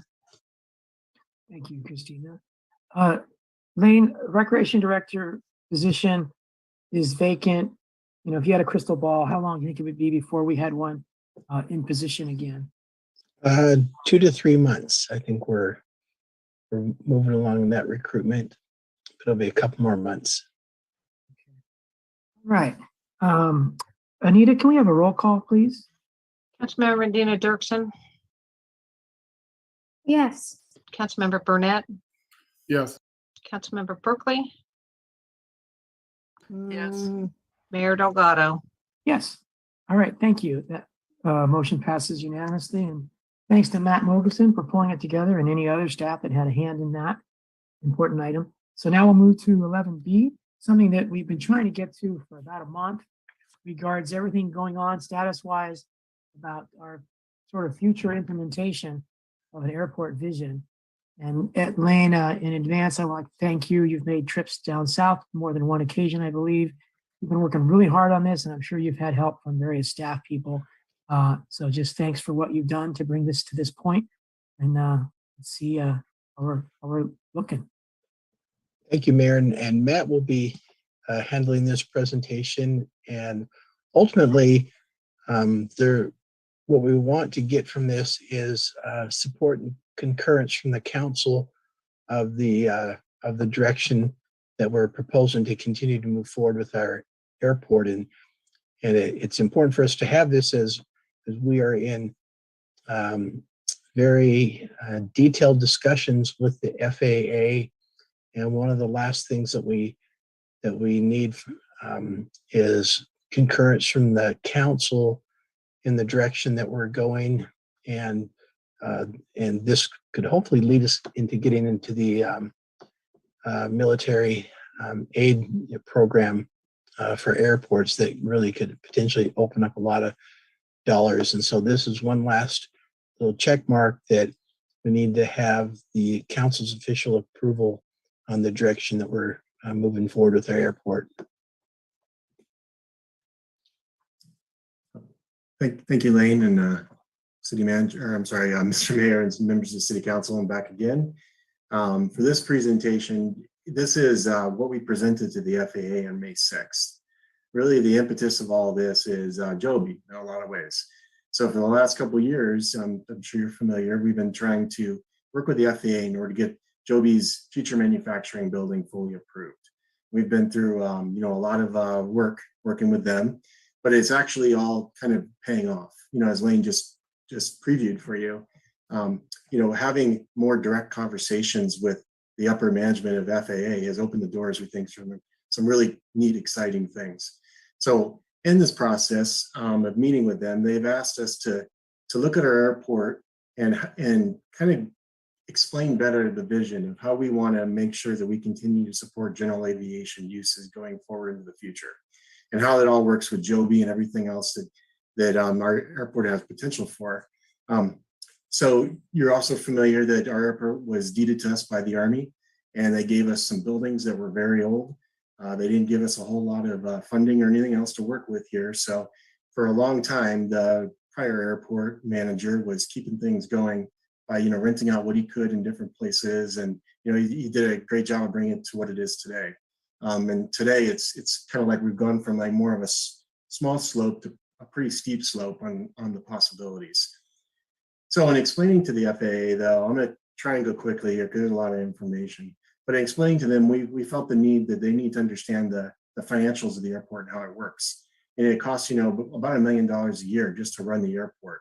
And for each of these large buildings, we estimate that if we were to be putting aside the money and actually keeping up with capital improvements, it would be about $200,000 a year. So there's a lot of costs that go into this, even though we got this airport for free. Oops, jumped. So what we just explained to them is we do have an airport master plan that was adopted in 2018. It went through a lot of public review process, and it has in it, the plans that are generally the same of what we're looking at here, how the future of the airport and how it would be built out going forward. So we have a mission statement, and that's to provide a safe, efficient, and customer-focused airport for the community and for the peninsula area. And the vision and to meet that mission statement is, we want to look to expand our aviation-related businesses in the future. Look at phasing, new infrastructure and different things to meet the aviation needs. And improve the revenue generation possibilities of the airport so they can be self-sustaining, and then find the best and highest uses, and making it self-sustaining. And we have a number of goals and objectives that are also, again, help us to look to the future and how we want to accomplish those things. So in our airport master plan, we have land uses, and within those, this is a little bit different than zoning code land uses. This is these land uses are more either aviation or non-aviation for the most part, and then a quasi-aviation. So anything in the yellow here are areas that are dedicated just to aviation businesses. And then in the orange are what we call our revenue support areas, where we can do things that are going to generate additional revenue to help subsidize the aviation portion of the airport. Aviation is not, it's kind of like public transit in a lot of ways. It requires a lot of public subsidy in a lot of ways in order to be able to accomplish these things. We've also at our airport got several habitat areas, as you're aware as well. We have a business park that was adopted, I believe, in 2018, around there, and we just finished the EIR, I think a little bit more recent than that. So that is in place, and we went over this with them, being the FAA management again. And what you're looking at here is basically, this yellow area is kind of continues to be aviation type uses. And as you get into this magenta, it crosses over and its uses to support aviation perhaps, but it can also just be industrial park type stuff. But ultimately, I think, you want it to support your aviation. And then we have the UC Invest campus down here, and they have different uses that are allowed. This is a bit of a messy diagram, but this is again in our master plan. And what it shows are several different things, the runway and where the future expansion of the runway, which would come out to approximately here. This is a project that's not yet identified for funding or anything, but this just again shows how our airport would build out. Matt, This is a drop. Matt, can you make it a little bit bigger? I'm sorry, I'm seeing the pictures and I don't have the hard copy in front of me. Yeah, I'm not. I think I have to get out of this presentation mode. Maybe. Okay, never mind then. Never mind. I mean, I know the gist. We're good. The next pages aren't as bad. There you as this go. The zoom. Halfway in that block. I never mind. That's fine. You're good. Okay. Your pictures are in there. It is. So we'll go through stuff that explains this more. So our aircraft inventory, this is one of the key things that we're working on with the FAA, and that's to make sure that, again, we can do our best to provide for the general aviation community. So in our master plan, we had estimated how many planes we could park on our airport. So we had room for 24 in T hangars, 20 in box hangars, and then 43 in the conventional hangars. And these are the big ones. And this is, I think what we demonstrate at the FAA, this is really not an efficient use of these big buildings, because in order to generate the $200,000 a year to keep the buildings up, you're falling just far short. And there's just much more efficient ways to use these buildings, renting them out at one. And again, continue to look for smaller hangar buildings. We've also got a lot of these tie downs. They're not as popular at our airport because of salt air and all that good stuff, though, I believe. So we've had an informal interest list, is what we've called it, at our airport going back to 2018. We're currently in the process of kind of scrubbing this list and putting people into more of a formal wait list, and from them to know that they're serious and they're not, just putting their name on every list, in the area. So, currently, like I said, we're right in the middle of this, and I think we can estimate that I think our list is going to be somewhere around 40 or so individuals who want to remain on the list and have a plane and are ready to park it when we get to the end of the road here. But we won't know that until really more the middle of next month. All right, so this one, I guess, is also a little bit messy. So I apologize, but I'll try and point out what you're seeing here. The brown dots or brown rectangles are existing buildings on the airport, and all the red ones are areas that are proposed for future buildings of different kinds, different types of hangars. And for example, this one here, hopefully you can see my pointer. That is the Joby Future Manufacturing Building. So that's again the one we're ultimately trying to get approved, and we're really close to getting that approval from the FAA.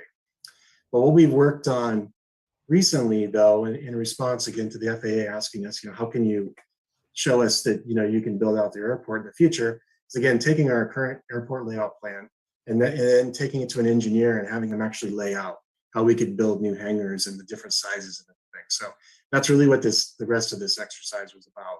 It was all about that. So the engineer that we worked with helped us develop basically, 6 different areas or developments, if you will, clusters of new hangars of various different sizes. And again, these are all, designed to meet different demands and needs. Some of them are small for the small planes. Some of them are larger for a larger plane that might have a business associated with it.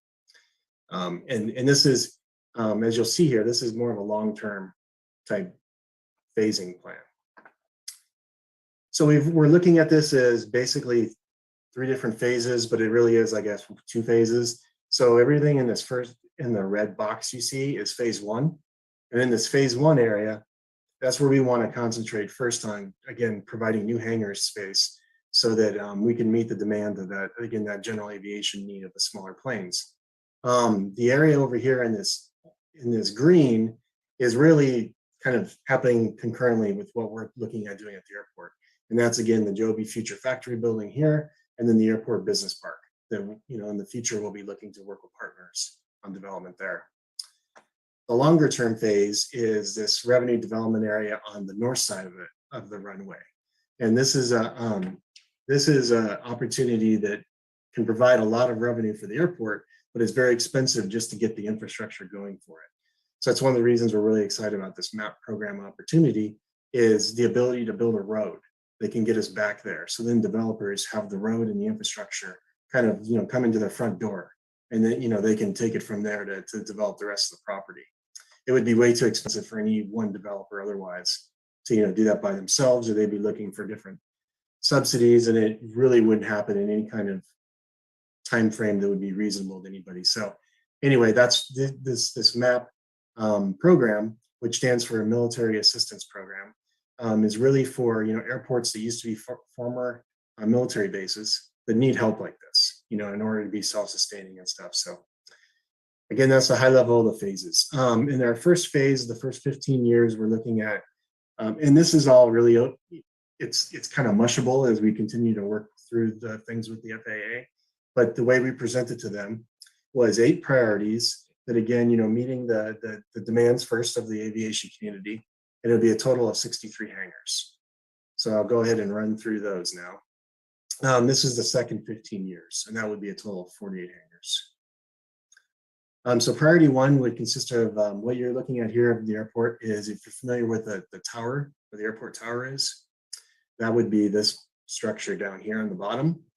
So this is an existing line of box hangars that are out there. And these would be hangars that would be in the first phase. So what you see in the box here. So A, B, and C buildings. The way this gets tricky really quickly, and why this is just, great timing with the FAA, is that the estimated cost from our engineer, once you put in prevailing wages and everything, for those 3 buildings is about $6.1 million. And that's in, today. So who knows, in a year or two, those costs keep going up. The revenues that we would project, though, from our current rent schedule would only be $153 or $153,000 annually. So, there's obviously, you can already see there's some financing problems with that. So priority 2 would be this building, a little bit larger hangars. That would be a $4.4 million building. We would see maybe $72,000 a year in revenue. The next one would be a couple of larger hangars down here. Again, provides for some larger planes. Possibly one of the ideas is to bring skydive to this side of the airport, so they're close to their drop zone, and kind of more parking and everything that would support them better, and so that they're not crossing, the airport all the time. So that's those are 2 larger hangars there, and then these box hangars that are down here would be the phase 4. Phase 5 now, we're jumping over next to where Skydive currently is. So this is building 533. The Joby, well, it's a little further away, but this is where Light and Motion is building down here. So this is a row of T hangars that would be adjacent to those 2 buildings. So that would be priority 5. Priority 6 is box hangars in that same vicinity I just showed you. And then again, building 533. These are hangars that would really serve a business need. As you see, they perhaps would have an office to them as well, so that, if they're a charter or different things like that. Priority 8 is 1 larger hangar here, and this could be, again, maybe a fixed base operator or something like that. All right, so let's quickly look at the costs. And before we get too much sticker shock, remember that that's why we're excited about the MAP program right now, because this could be significant funding, to help us actually make some of this happen. So when you add up those first phase of priorities, we come to the total engineering cost is about $42 million. So the thing is that you have to somehow finance those costs, right? So there's finance costs involved in that.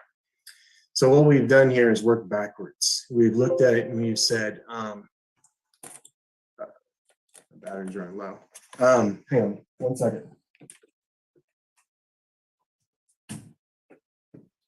Okay. We looked at it and we said, how much cash would we need to infuse into a project to make it so it's revenue neutral, so that we're bringing in the same enough revenue each year to pay the mortgage, basically.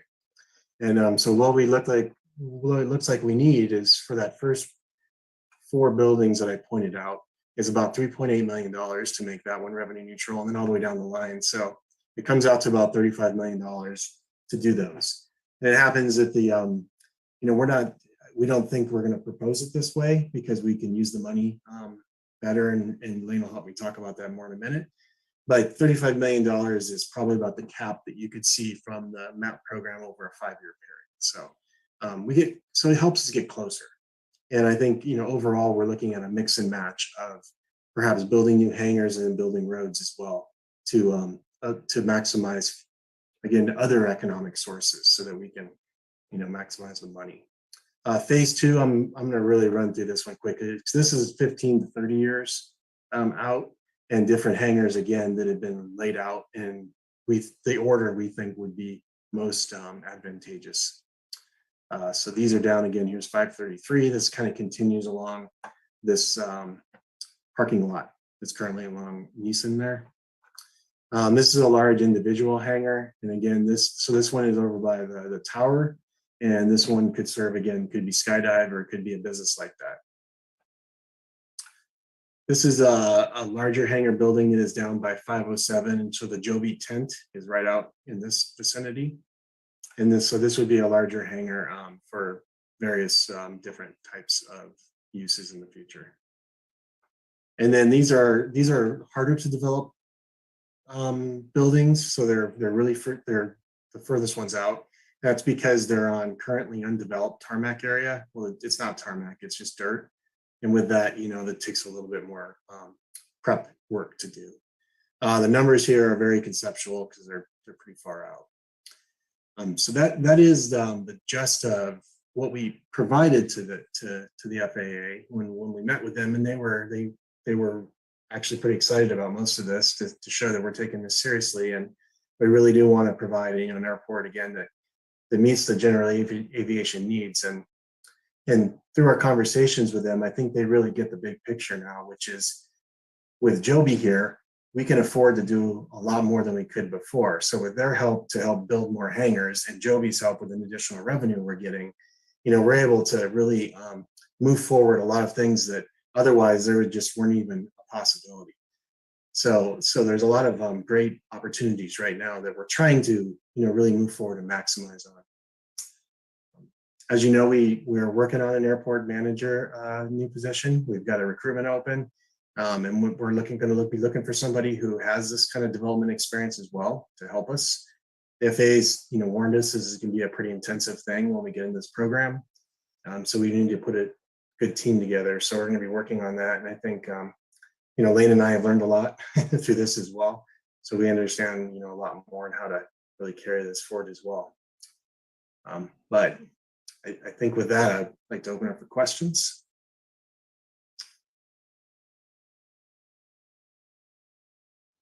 Right. Let's go to Councilmember Christina Medina Dirksen. Thank you, Matt, for this great overview of the use of our property, but I feel like I'm missing something here. The overall plan for our airport, is it to be expansion into Joby manufacturing support? Is it to be transportation increased services, to get into commercial carrier? Like, what is this? I understand that we're wanting hangars, but what's the ultimate goal here? Is it to, I can see very clearly that should Joby, and we cross our fingers and hope FAA is on board, or chooses to expand, we have plenty of room to bring suppliers on site. But is it to support the manufacturing? Is it to have transport such as goods and services? Is it expansion of commercial carriers? And lastly, how do they feel? What's the temperature of expanding our runway? Because that is key to so much out at our airport. Well, I can start with saying that, in terms of, so our airport was deeded to us by the Army, and is very specific in there as a general aviation airport. And the FAA has full jurisdiction over these type of things. That's why it's been so difficult for us to get through this. So in terms of the airport supporting, or the other use supporting manufacturing, we really can't look at it that way. We need to look at it like this is a general aviation airport, and the manufacturing works well together with that. Because that's kind of the way the FAA is going to feel best about it, and allow us to continue to do uses like that on the airport. But one of the things we left out is because in the next couple of years, there's going to be a lot going on. But one of the things where it's going to be going on is looking at our airport master plan again. And the airport master plan process is when the council and the community have that opportunity again to think about the long-term purpose and the types of things you want to attract. So I think, some of these hangars that we pointed out, some of them might be more towards economic development for, say a carrier of some kind. We don't, the runway itself, the FAA is, we've proposed many times, and they basically told us, we don't want to talk about that right now. We want you to concentrate on meeting your general aviation demand. We'll help you out here with the MAP program. We'll get you in there.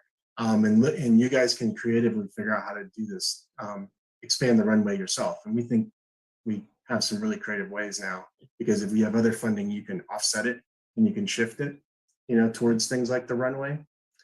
But at this point, they're not excited to help us fund it, because it's a chicken and egg thing. You have to have a certain amount of planes and flights before they see the justification, before they'll put that kind of the money into it that needs to be put into it. But it is on our list of things we want to continue to talk to them about. So to answer my question, going back to the overall plan with the MAP program, is just to get our hangars up to par so that it would support this general aviation. And what's defined as general aviation, if you would throw that out there so we are talking the same language. Sure. I don't have a definition pulled up. I probably should have, but it's basically airplanes. It's things that are directly related to airplanes. So it's storing airplanes, it's servicing airplanes, it's providing for fuel and different things just for airplanes. Non-aviation is your other things, like actually strictly manufacturing would be considered non-aviation. We've managed to argue though that Joby isn't, because they're manufacturing aircraft and they're going to be storing aircraft, they're going to be testing aircraft, they're doing all of that. We've found the right niche for them here at our airport. But that's, I guess, generally that's kind of how I would define it. I think Lane, you wanted to say something? Yeah, when the Army deeded this to us, I think the vision at that point, and from the FAA's point of view, is its primary reason it needs to be a general aviation airport. And so everything that we do at the airport has to be to support general aviation uses. And so what we've been working with the FAA and what Matt has explained is having Joby as a tenant is moving us forward on this path to facilitate this general aviation uses and to expand our airport so that more aircraft, whether it be smaller planes or larger planes, can come to our airport. And Matt had mentioned we had this chicken and egg thing, and we'd love to expand the runway, and we are very confident if we could expand it, we could attract a larger number of aircraft. But the FAA won't give you any funds to expand it until you have these larger aircraft actually taking off and landing at your airport. And guess what?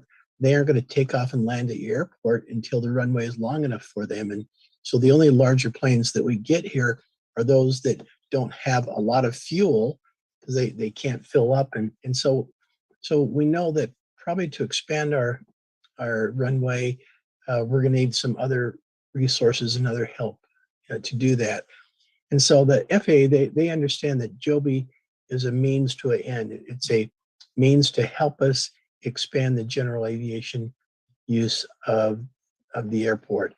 The other part of the airport that is critical for our city is when we took it was to create jobs for our city and for our region and for the economic growth and development of the city. And that's where Joby is important to us.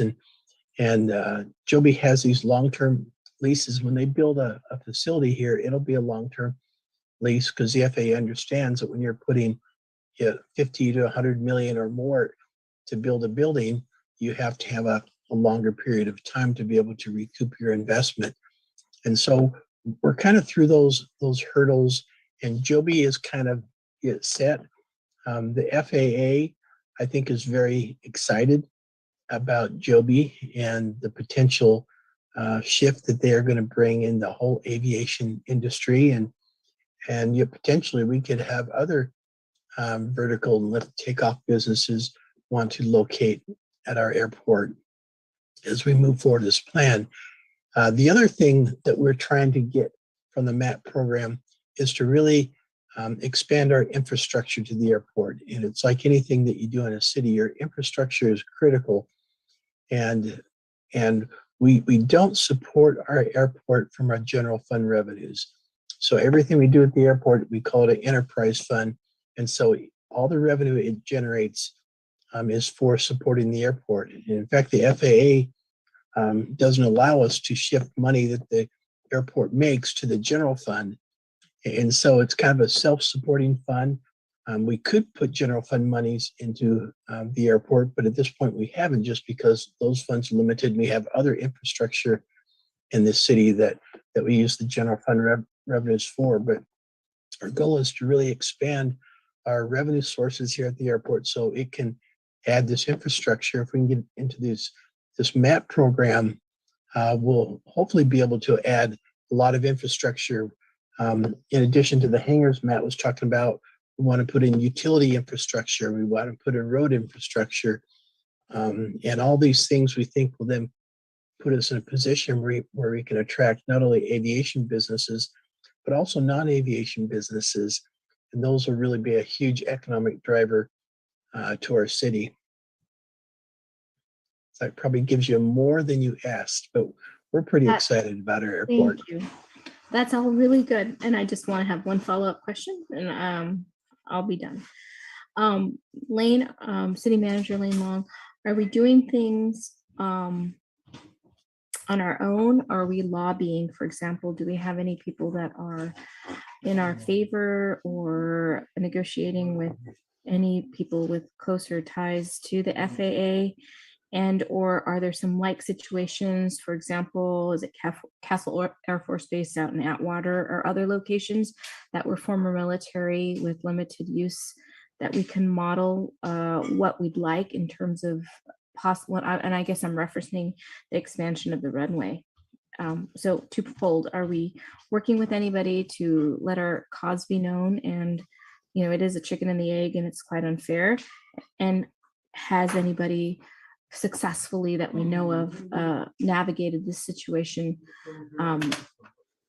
to its benefit to get an expanded runway? We haven't talked with any other military airports yet directly on expansion of their runways, but the criteria are very specific. The FAA won't approve it until you meet a certain threshold, and so regardless of lobbying or whatever you do, you have to meet that threshold of takeoffs and landings before the FAA will allocate dollars. Just because the FAA is very limited on its funds and they're very competitive, those funds out there, and so they aren't going to shift funds to an airport that doesn't have that demand. We have looked at models from other airports that are in this MAP program. We have information from that, and Matt and I are reviewing that. What the FAA has told us is that they're going to work with us and help us as we put together our MAP program application. And so we're going to get some consultants to help us with that. The FAA is going to help us with that. And again, they've told us it's a competitive program, but once they looked at our presentation, as we met with them, I think probably 4 times now, they really like our story. They like our presentation. They like the direction that our airport is going. They like this vision that we've created, and they love that the potential that our airport will bring to not only Marina, but also to the region. We're close to Silicon Valley. We're close to Monterey. I think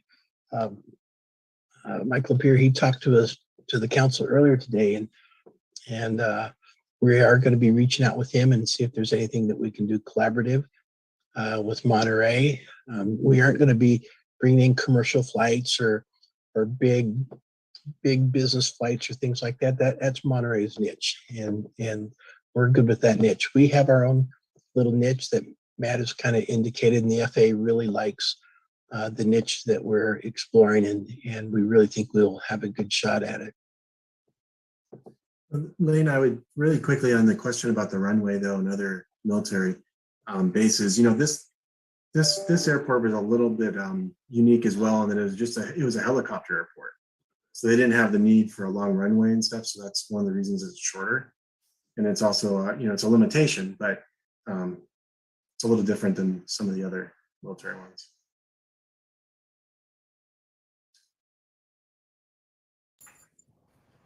That's all I have. Thank you very much. Thank you, Christine. Councilmember Lisa Berkeley. Thank you. Just a couple of questions. I thought I want to say 2020, maybe 2019, I thought we already had received some funding to extend the runway. Can you clarify that for me? No, we haven't. But what this MAP program is separate from the airport. They have the regular airport improvement program, and we've gotten funds from that program to add the fencing around the airport, those 6-foot fences and other improvements. So we have a capital improvement program that we work with the FAA on that. We have tried to get funding for that, and we tried to initially thought we could get funding to start the environmental work on it, but we have not been successful with that at this point. Okay. And perhaps Councilmember Berkeley, what you're remembering is we did get a grant in a project that extended this apron way, I guess, out to here. So this picture doesn't show it. Okay. This is an older picture, but right. Okay, that is what I was thinking of. Thank you. And then the next thing, it seems a lot of our pitch to the FAA and part of our vision is centered around our relationship with Joby. And I'm wondering how much do we have things in writing? So do we have a guarantee from them that it's not on this slide, but I think it's one of the next few slides about the proposed construction hangars. There were 2 red Joby proposed hangars, I think, on the slide. I think those 2. So do we have a guarantee from Joby? And do we have everything in writing about what the dream and the vision is? Because I would think before we're pitching it hard, this really needs to be solidified, because it's putting a lot on that relationship. And so do we have all of this in writing? Do we have agreed contracts? Joby, it's a mixed bag in the relationship with the FAA because Joby is not an aviation or an aeronautic use. And so that Joby being there is actually contrary to the long-term, what the FAA wants to be at our airport. They understand the importance for Joby right now of bringing a revenue base so that we're making a lot of improvements to the existing aviation uses, but technically they're not an aviation use. And so we're very careful as we go down that path. As Matt and I made this presentation to the FAA, they actually appreciated that we didn't focus anything on Joby on the presentation. I mean, we talked about we have the buildings located, but the focus was on the general aviation, the aviation uses of the airport, and how we wanted to grow and develop that in the future. So it's an interesting balance that we have with Joby. We've been trying for well over a year now to get approval for the large building. We're pretty close to that right now. Whether or not Joby will ever build that, we don't know. I think economics and other factors are in there, but we're very close to getting at least FAA approval of allowing that to potentially be built. But that's been a long process with the FAA. Right. So basically, we currently do not have any kind of guarantee or any kind of agreement for these buildings or other future visions for Joby. That's correct. We do, Councilmember Burgley, do have a ground lease with options. So they will need to exercise their option by next spring, I believe, for this building. Okay. And so I'm assuming based on that you making reference, they need to do it by spring, that we're on track of that timeline. And if they don't exercise that option, then what? Then we can lease it to somebody else. They give it up. Okay, those are my only main questions right now. Thank you. When we seek funding through the MAP program, are we going to seek 35 million over 5 years or some other number? Yes, we're looking to maximize the money, and we think 35 is the cap on what we could ask for. So we're working with our airport engineer right now to cost out, how much the road, say for the business park is, with utilities for that, and then to fix up the hangars that Joby isn't in, because the other hangars that Joby's not in, they still need ADA improvements. They need, quite a bit of work, bathroom remodels. So that's in it. And then 2 different hangar projects we had kind of envisioned would be in that first, and that pretty much gets us close to the 35 million by the time we do all that. UC Invest put a lot of money in the streets, curb, gutter, lighting.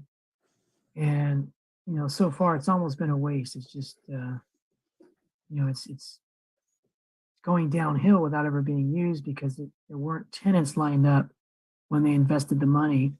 So how do we sequence improvements with market demand? We got the MAP funding. Well, I think one of the initial things we need to work through in parallel with this project is our ITP. So that's going to be on the 28th of July. We're going to be back talking about that. But, we have got a bunch of Sangili out here that we have to, work through and see if the council is supportive of, a take permit for some of this. So that's going to be one of the things that go into it. But in terms of, the road that we're looking at doing is not as intricate as these. We're just looking at extending this one, if you can see my cursor, out to about here, so that it allows for then us to market parcels. What road is that? That road that can you? Yeah, I don't know if there's a name for it. This is Blanco down here. Okay. And there's an existing street signal at Blanco. Uh-huh. That would come in here, and there's a roundabout in the UC Invest property that is right on the border of our property. Right. That would just go north. Got it. Okay, thank you. And just as a point of reference, as someone who actually now through my work with UCSC, we're now located in that Invest office spaces, and UCSC is really focusing on developing that now. So that's a good thing. Perfect time. To follow up on Lisa's comment, Lane, can you describe tomorrow's meeting with UC Invest and how that relates, what their plans are for this area and how their plans relate or link up with our plans? Sure. And I think with the new chancellor at UC Santa Cruz, they've kind of changed their approach. And, a couple of years back, they were looking at selling all the property. In fact, they are going through a process to auction all their property. For 15 years, they had tried to lease it and they've tried to develop it and just were not successful. And so they said, well, we're just going to sell it. The new chancellor came in and kind of looked at it and said, she believed that it really is an asset. And so we've had an initial meeting or 2 with her. We're going to continue to meet with them. MBEP, who we met, Tony drawn her blank her name last week, and we're going to continue to engage with them. But I think our vision is now going to be much more aligned with theirs. They are looking at developing their property and not auction it off to the highest bidder. And So it's going to be a lot to work to do that. But they're committed to that, and I think we're committed to that. So if they develop their property, would it be for a business park? Would it be in competition with our plans to develop our property? No, I don't think anything they do would be in competition with us. I think the more that they grow and develop their property, as they start getting in some good businesses, that will only support and help us to do it, and vice versa as we bring in businesses that will help and support them. And Is it- Mr. Mayor, is it po- I was Go going ahead, to just Matt. add what Lane was saying as well. From a land use perspective, there is a specific plan in place. So they're limited to the uses that are already in that specific plan unless they amend it. So their vision should be congruent with ours still because of that. I thought that their specific plan included a business park, and so does ours. So the question comes up, if there's low market demand, would those two business parks be in competition for the same tenants? Potentially. Yeah. I really don't think so. Can I make a comment on this here, which is that they really are trying to keep it more of an academic focus and innovation, less and less business park focused and more research focused, is my understanding, which is a little different. Yeah, I think they can have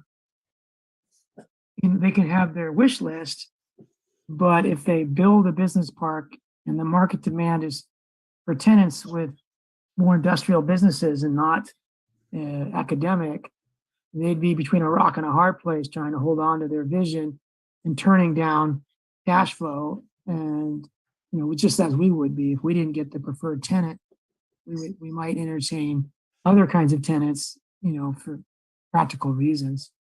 All right. We do get complaints about airport use, and across the country, it's a well-known situation where cities build around airports, they get more dense. For example, Marina Station, and then the new land users, residents or businesses, complain about the airport that's been there longer than they have. But if you start to make changes and increase the use, it might cause problems. So my question is, what does staff think about the order of airport development and Marina Station development? Is it better that we develop our airport before before Marina Station, or vice versa? We might not have control over that, but I'm just basically trying to get to the question of how much objections will residents have if we start to increase aviation use at the airport? I think that's a good question. I think anytime if somebody owns a home and there's not there's a certain level of air traffic, and then 5 years later that starts to increase, you probably will generate more complaints versus if you had that level of air traffic before they purchased the home, you probably wouldn't have as many complaints. But I don't think there's really anything we can do about that. One of the important things is in our long-term, the larger planes, they make more noise, and that's not part of our existing plan. So those commercial planes and those big cargo planes and things like that I think some people have talked about in the past, that's not part of our vision, and those get very noisy, and you would get a lot more noise complaints out of that. All right. Thank you. So would someone like to, let's go to Councilmember Christina Medina Dirksen.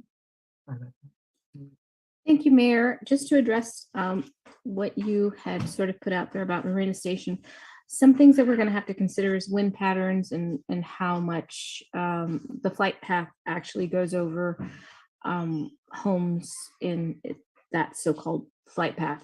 Having lived near, I lived in Del Monte Beach area, Monterey, in the past, and what the airport district did at that time was replaced all of our windows and all of our, pretty much all of our windows to minimize the sounds from overhead planes. So perhaps that might be a suggestion further down to sort of mitigate anything that might come down the path.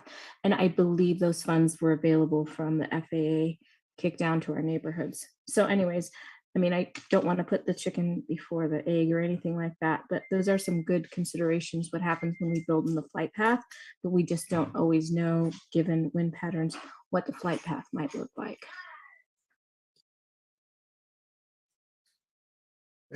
Mr. Mayor, if I could add really quickly, I'm sure you're very well aware of this, but Marina Station has been already planned somewhat for the flight path from the airport. That's why you've got the industrial buildings somewhat in the middle of the development, because that would be the flight path. In our airport master plan, earlier they were talking about the Monterey Regional Airport Land Use Commission. And that was approved by them because of these reasons of the developments around the airport and stuff. So when we update our airport master plan, we'll have to go back and go through that public process and stuff and get their input on it. Thank you, Matt. Christina, did you have more input at this time? And that's all, just some considerations as we think about development and airports coexisting with one another. Okay, thank you, Christina. Let's go to Denise Turley and open up public comment with Denise. Hi, thanks. So Mike, we going back to airport uses versus non-airport uses. I assume when my understanding is that Joby's not going to only develop the planes here, but would possibly actually use the airport once they're whatever the hybrid is called. I know it's not an airplane and I know it's not a helicopter, whatever that hybrid is called. Once those actually start taking off and flying to other helipads or wherever they're going, would that then be considered an airport proper use?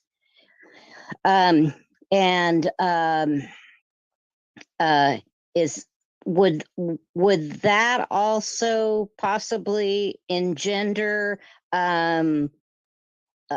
possibly other things, other like businesses, support businesses, whatever? And anyway, is there my overarching question about the airport is that when we go out to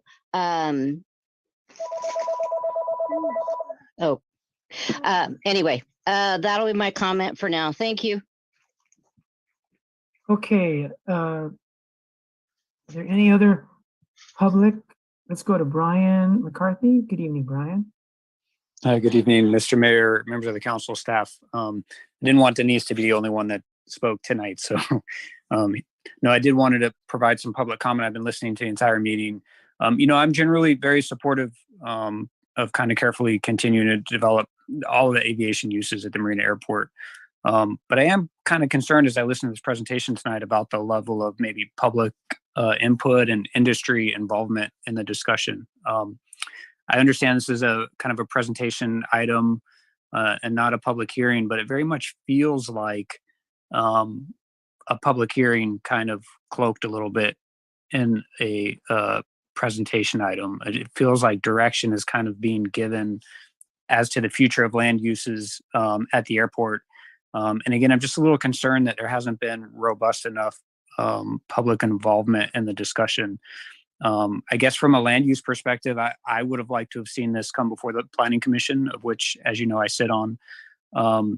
I would have loved to have heard more from the public about how they're excited and their level of excitement, their level of concerns.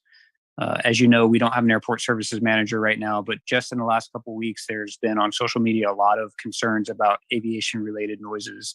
And it's frankly unclear because the public doesn't have a place to seek easy answers, whether that noise is actually coming from the Marina Airport, whether it's the G3 over there, or whether it's military uses that just happen to be flying overhead. But what I do know is that with NPS close by, with a lot of government industry folks close by, and not only on the peninsula, but in the Bay Area. There's some really smart people that I think would love to get involved. And I think we could do a little bit more to reach out to them. As actually most of you probably don't know, I've worked in the aviation industry for the last 6 or 7 years. And one thing I know about that industry is folks love to show off. They love to talk about what some of the ideas of aviation uses, especially for the future, might be. So again, I know this is just an item to receive a presentation, but it feels much more like an action item. I'd love to see more discussion, more community input, more workshops, more involvement of industry experts along with community members, and not just Marina, right? But Monterey, Salinas, right? Salinas has a pretty robust airport. Like, let's get some of the folks that are super involved in that effort to come talk to us in Marina if they're willing to. And those are my comments. Again, supportive generally of the idea, but would love to see more public input. Thank you so much.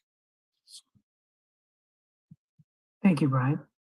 Is there anyone else who'd like to speak before we close public comment?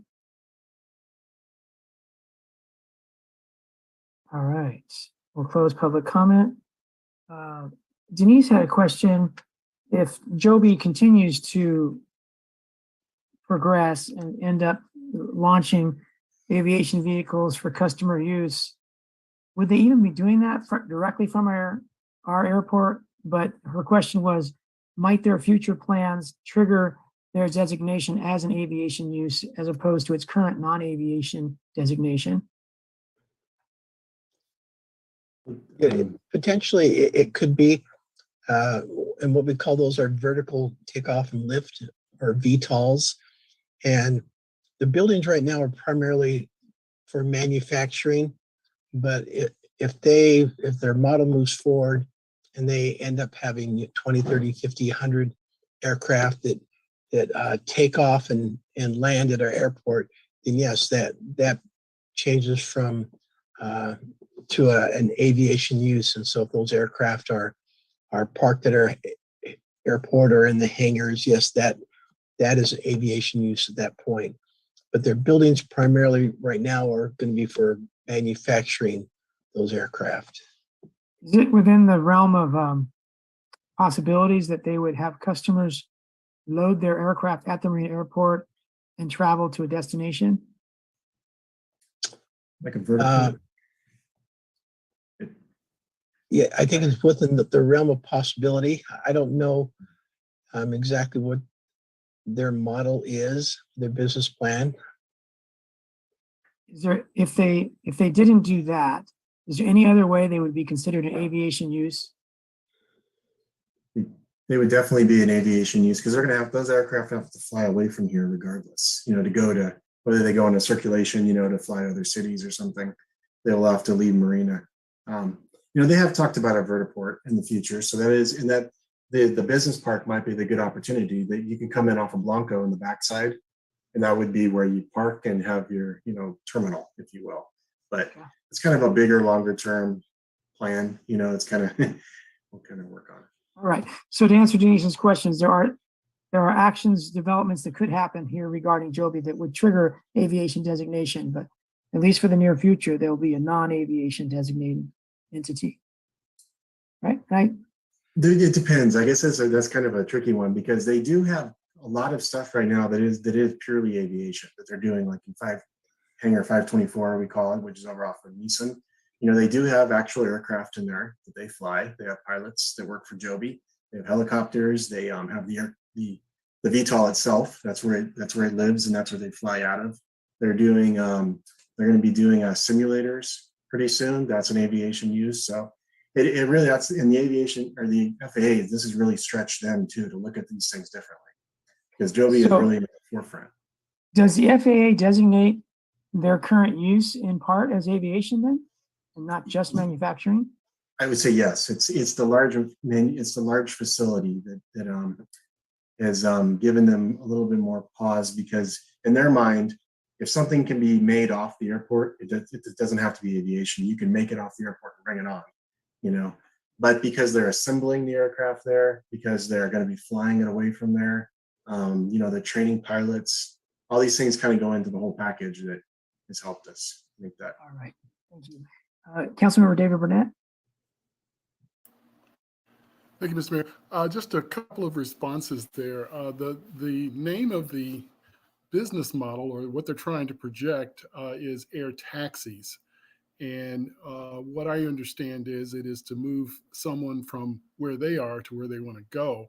So I'm not saying that Marina Airport is not a there, but that wouldn't really fit in with what they plan to do. So like an Uber, wherever you are, you would say, I want an air taxi, and their model is to land in parking structures or places that they've designated. And you would take it there to another parking structure in San Jose, San Francisco, things like that. So that's not to say that, they wouldn't be repairing, and thus by, ferrying the taxis back to the marina to be repaired.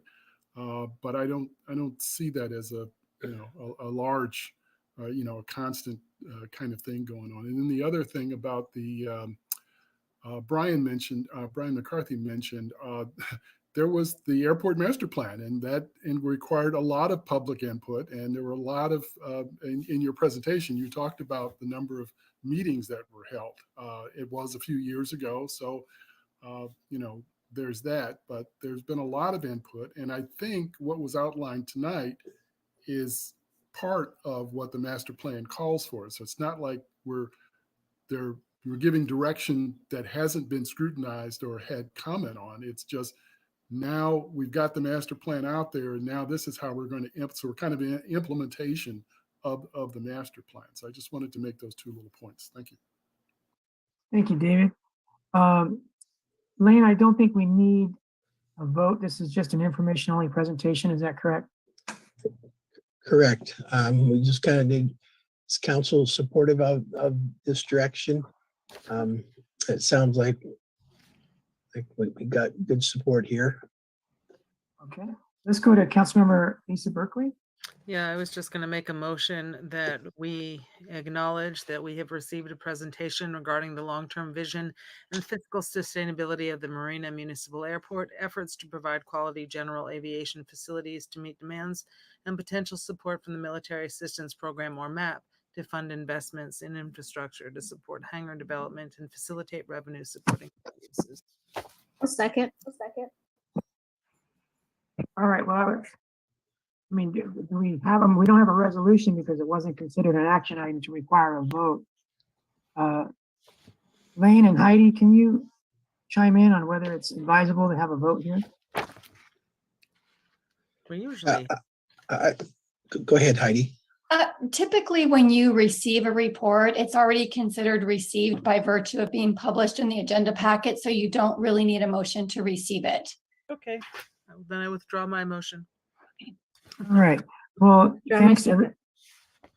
Thank you to everyone that's had a hand in this vision and plan. It's a work in progress. It's a lot of work in progress. So we really appreciate everyone that's been involved with this. And extending that to Jeff Kreshru, who was our airport manager for it's quite a few years, and he worked very hard on a lot of activities going on at the airport. He was very proud of the growth of the airport and developments that have occurred there. So yeah, just thanks out to everybody for getting it to this point, and we have a long way to go, but with Joby and the FAA, it sounds like there's some real hot irons in the fire. That's a really good sign. So we're doing pretty good tonight. It's 9:10 p.m. We have one item left. It's a really important item regarding how we might fund sort of our unmet needs for a lot of high ticket items. It's kind of like the corollary to our airport. The corollary to our airport is what we're doing in the rest of our city as far as our vision and ability to finance our vision of improvements. So Lane, who's going to lead this for us? So I'll lead that. And Matt, I just emailed you a presentation. He's already on top of it. Next slide, please. So what we've I've really been talking with the council for 6 months now or longer, is just how to address our infrastructure needs in the community. And let's see. Actually, I may have sent you the wrong one, Matt. Okay. Let me resend this to you. Hold on one second. This one says Go Bond presentation, 7-6. Yeah, that first slide is not correct on that. So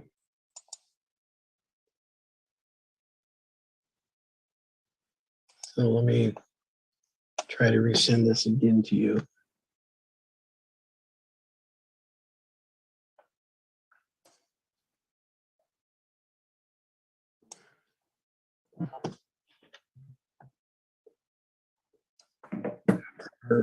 Or actually, Matt, if you could just make me a co-host, and I'll just pull it up. Yeah, you should have the authority to do that right now. Okay. And do that instead.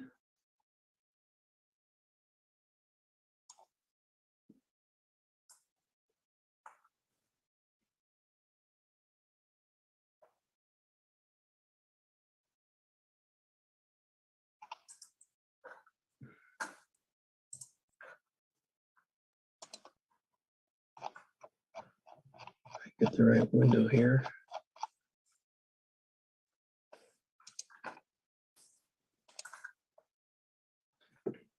Okay.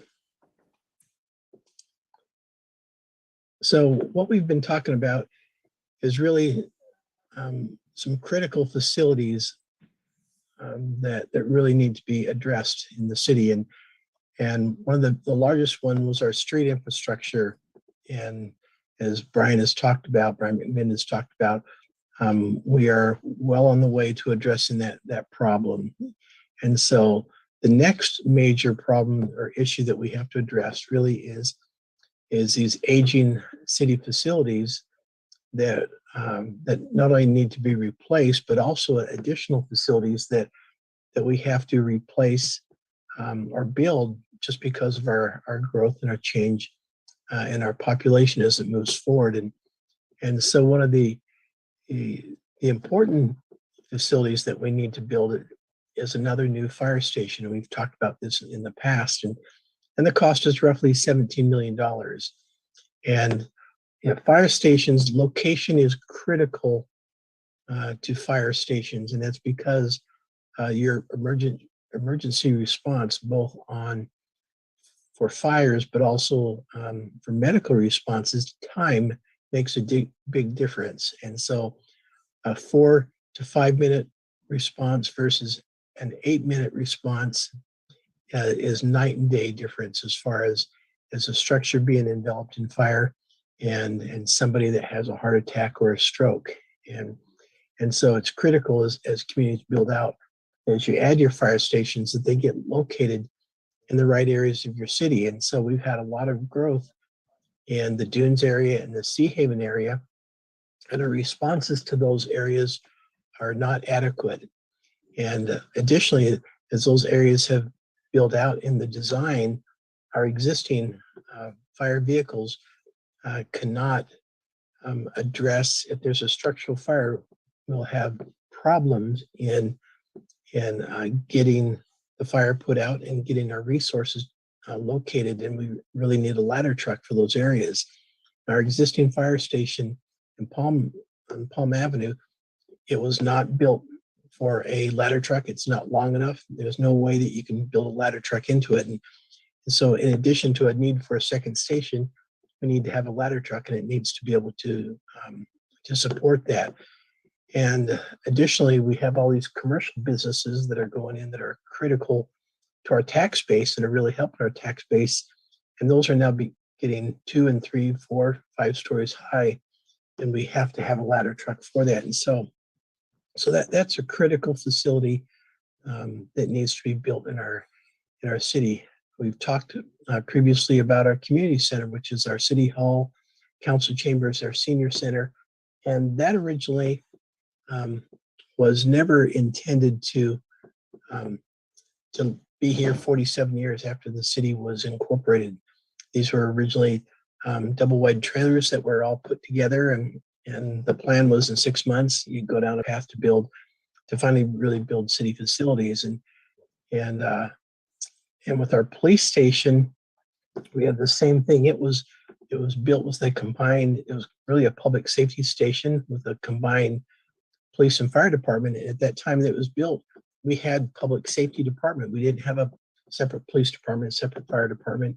And those needs of those, now that we have separate police and fire, are very different. And so these are the critical facilities that we need to fund in our city. And the total cost of those is about $52 million. And I go to the next slide here. To fund those, and we previously we've looked at utility user tax, which all the other communities in Monterey County have, and we don't. We've looked at that, and the council has given us direction not to pursue that option. And the utility user tax really doesn't even come close to addressing the cost of these facilities. And so a general obligation bond is really our best option to fund these facilities. And the cost, we just ran a couple costs. If you did a general obligation bond for $30 million, the cost would be $5.25 per month, or $63 annually per 100,000 of assessed value of a home. So the average home in Marina is about $460,000 is the actual assessed value. And so the average homeowner in Marina, and this is just the homeowner, this is not people that rent homes or rent apartments, would be about $24 a month or $290 annually. That would be at a $30 million bond level. At a $50 million bond level, you're talking $8.75 a month, $105 annually, or for an average homeowner would be $483 annually. And we understand that in today's economic climate, with interest rates increasing and cost of living going up, inflation going up, that those are difficult issues to address and bring forward to the public when they have these external stresses out there. So then we go back to then why are we looking at building these facilities when we have these difficult economic times? And the reality is we have to have that fire station, not only for the new growth areas, but also for the existing Marina areas. We are large enough as a community that if we're tying up our resources further out in the dunes or the Sea Haven area, then that for that vehicle to get back to the other areas of Marina is that much longer. And so it's just not the new areas, but it's also to be able to meet the service demands of our central Marina area. We've talked about the ladder truck previously. I think we've talked about the community center. The thing is, our community center is to the point where we need major renovations just to be able to keep the facility open and functioning. And so for the next few years, we've estimated that we need to put in $7 million just to keep the facility at a point where we can use it. And the problem is, you put in $7 million, you still have a 47-year-old facility, and you still have all those issues that doesn't meet your growth demand needs. It doesn't meet your accessibility needs, doesn't meet your security needs. And so it's difficult to sink $7 million when you know that you still are going to have to replace that facility. And the police station is the same way. It's going to need, we estimate, $5 million in the next few years to keep that opening and functioning. But it is still not going to meet the growth needs of the police department. It's not going to meet their security needs. It's not going to meet their access needs. And so So we're kind of at the point of saying, do we want to sink money into these facilities that we know that we are going to have to replace, or do we say, it's time that we need to bite the bullet and look at addressing these facility needs? And we talked about the general obligation bond is probably our best mechanism to do it, and that's why the state legislature gives cities the ability to do general obligation bonds. The state does the same thing. You don't typically have the ability to save up enough money to be able to build facilities. Same thing with the library and our existing public safety building. You had to go out to bond to be able to build these facilities. And so a general obligation bond really is the mechanism that local governments, state governments, county governments use to fund these facilities and large infrastructure projects. You just don't have the revenue source unless you're a really wealthy community to be able to save up enough money. But there's also a larger issue here when you develop public assets, and it's an issue of intergenerational equity.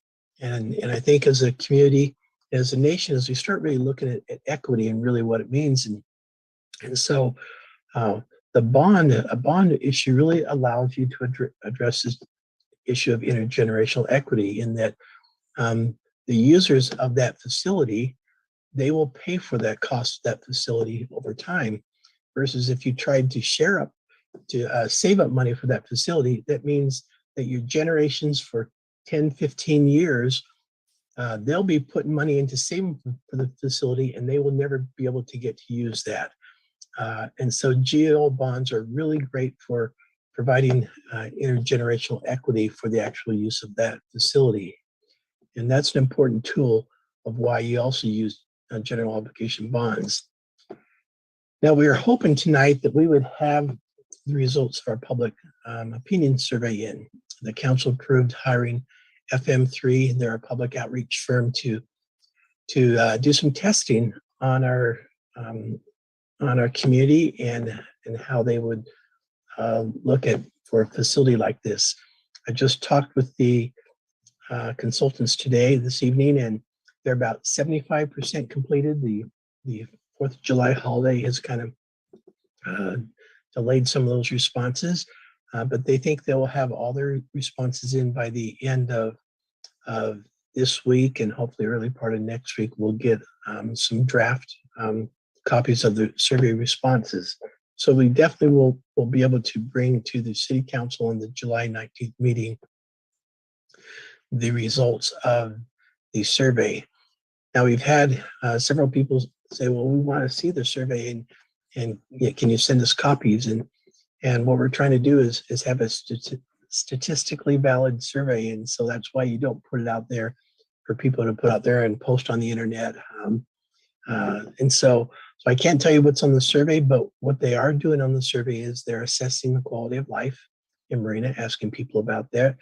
They're asking about the additional need for city facilities, about their support or non-support for additional funds to provide services in the community, about their support for the GO bond at different levels. And so that is well on the way. And so, and that'll be really important for us to have the results from that. And again, that will be at the July 19th council meeting.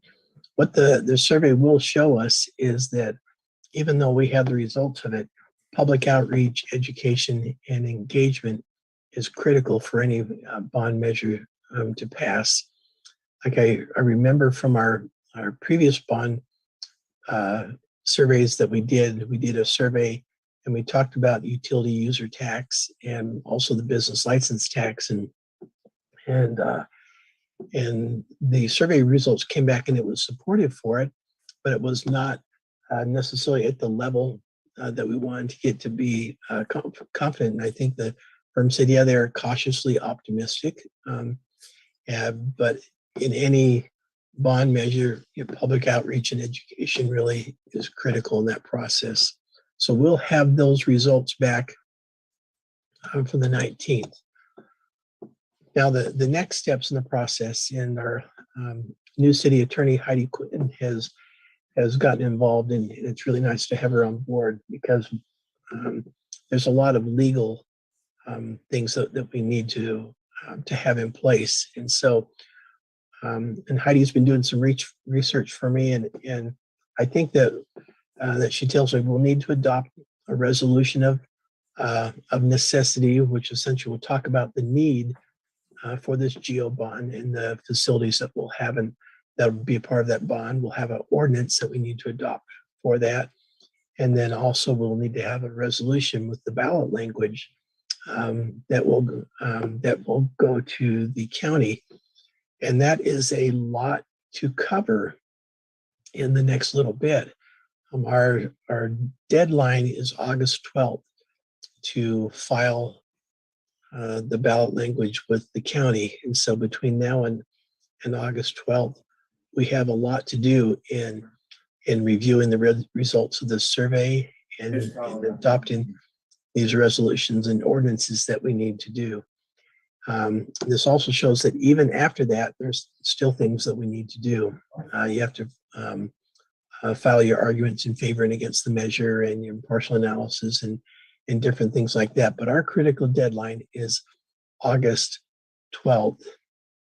And we have limited meetings. The July 19th meeting is a critical meeting, and Heidi was checking on an issue of whether or not these resolutions can be adopted.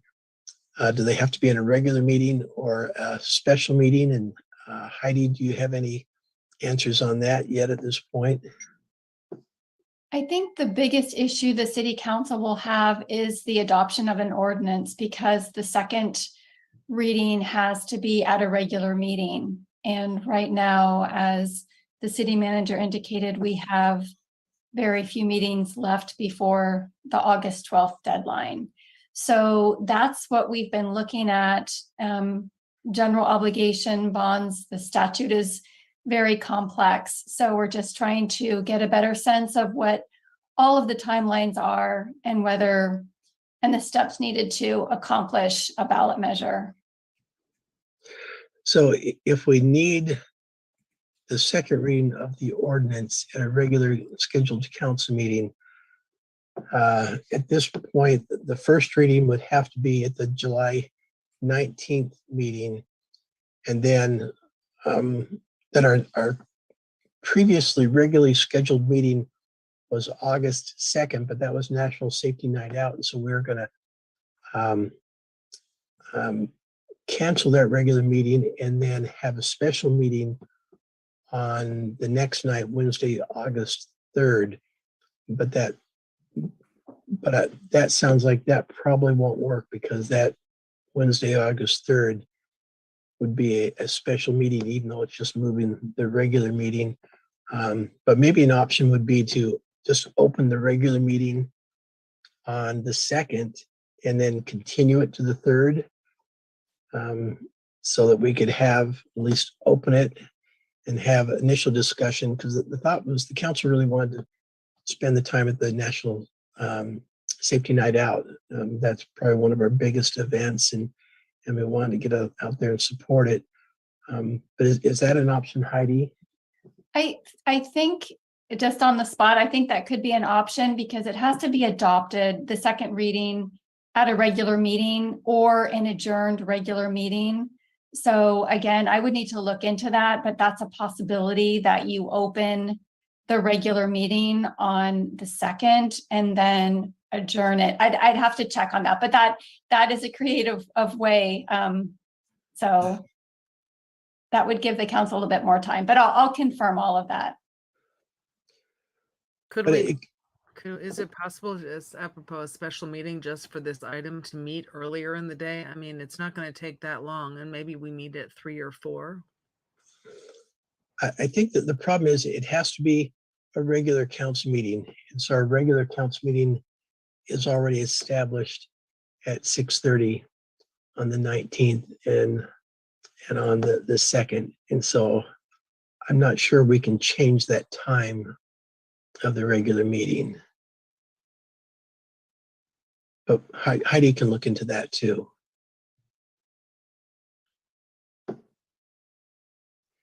Now, all this timeline presupposes that the council wants to continue to move down this path. Yet everything up to this point, the council said, yes, we want to go down this path, but you haven't seen the results of the survey yet.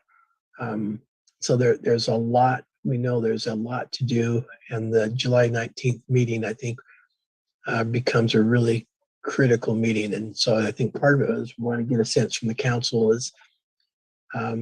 is this too much? We know it's getting down to crunch time.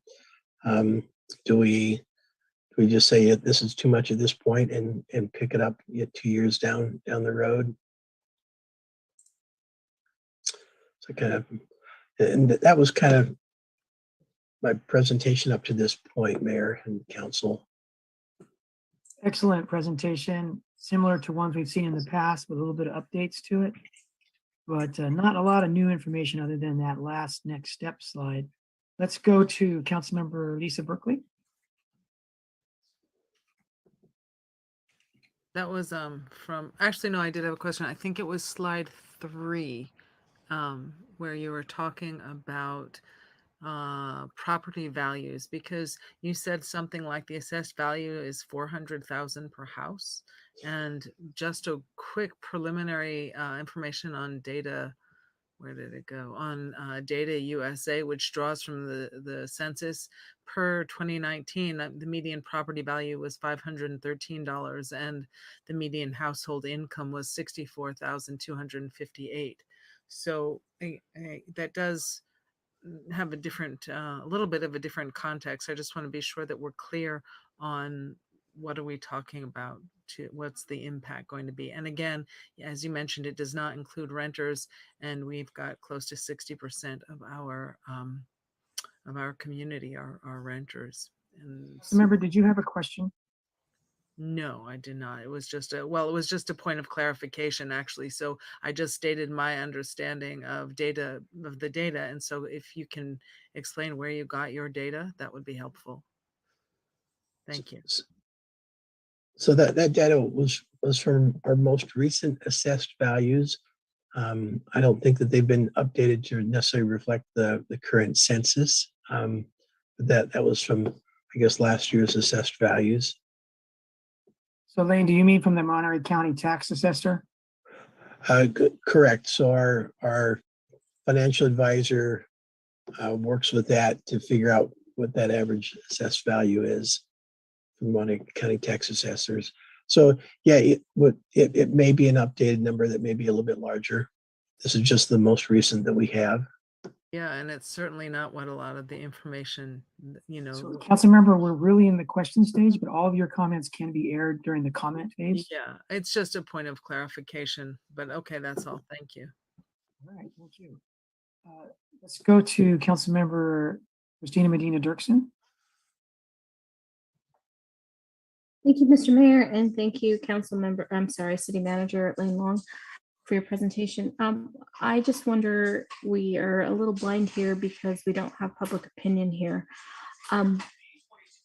What other type of outreach will we do once we receive the information and have to make a decision? And my follow-up question is, has there been instances in the past where surveys have told us voters have thought one way, or citizenry has thought one way, but we've been successful in passing things despite what the polls or surveys have told us?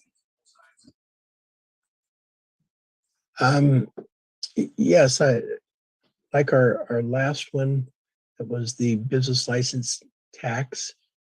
Our polls the surveys came back and said, I think it was like,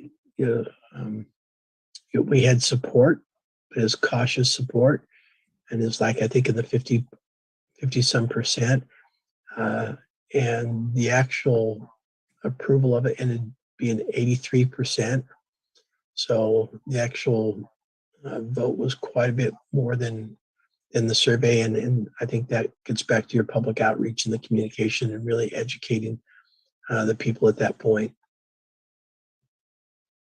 And what was your other question? I'm sorry. I didn't write it down. the next question was how much in tandem outreach to public? What's our plans for outreach to a public and about this? And my other one was, I know you can't give us too much information about the survey, but some feedback I got was just that it was super general. And I just wondered if we hid the ball a little bit too much on letting people know what we were trying to get from them, like who was doing it and the reasons behind it, like the bigger picture. 2 more questions, Lane, in that. Okay, so let me answer your second one first.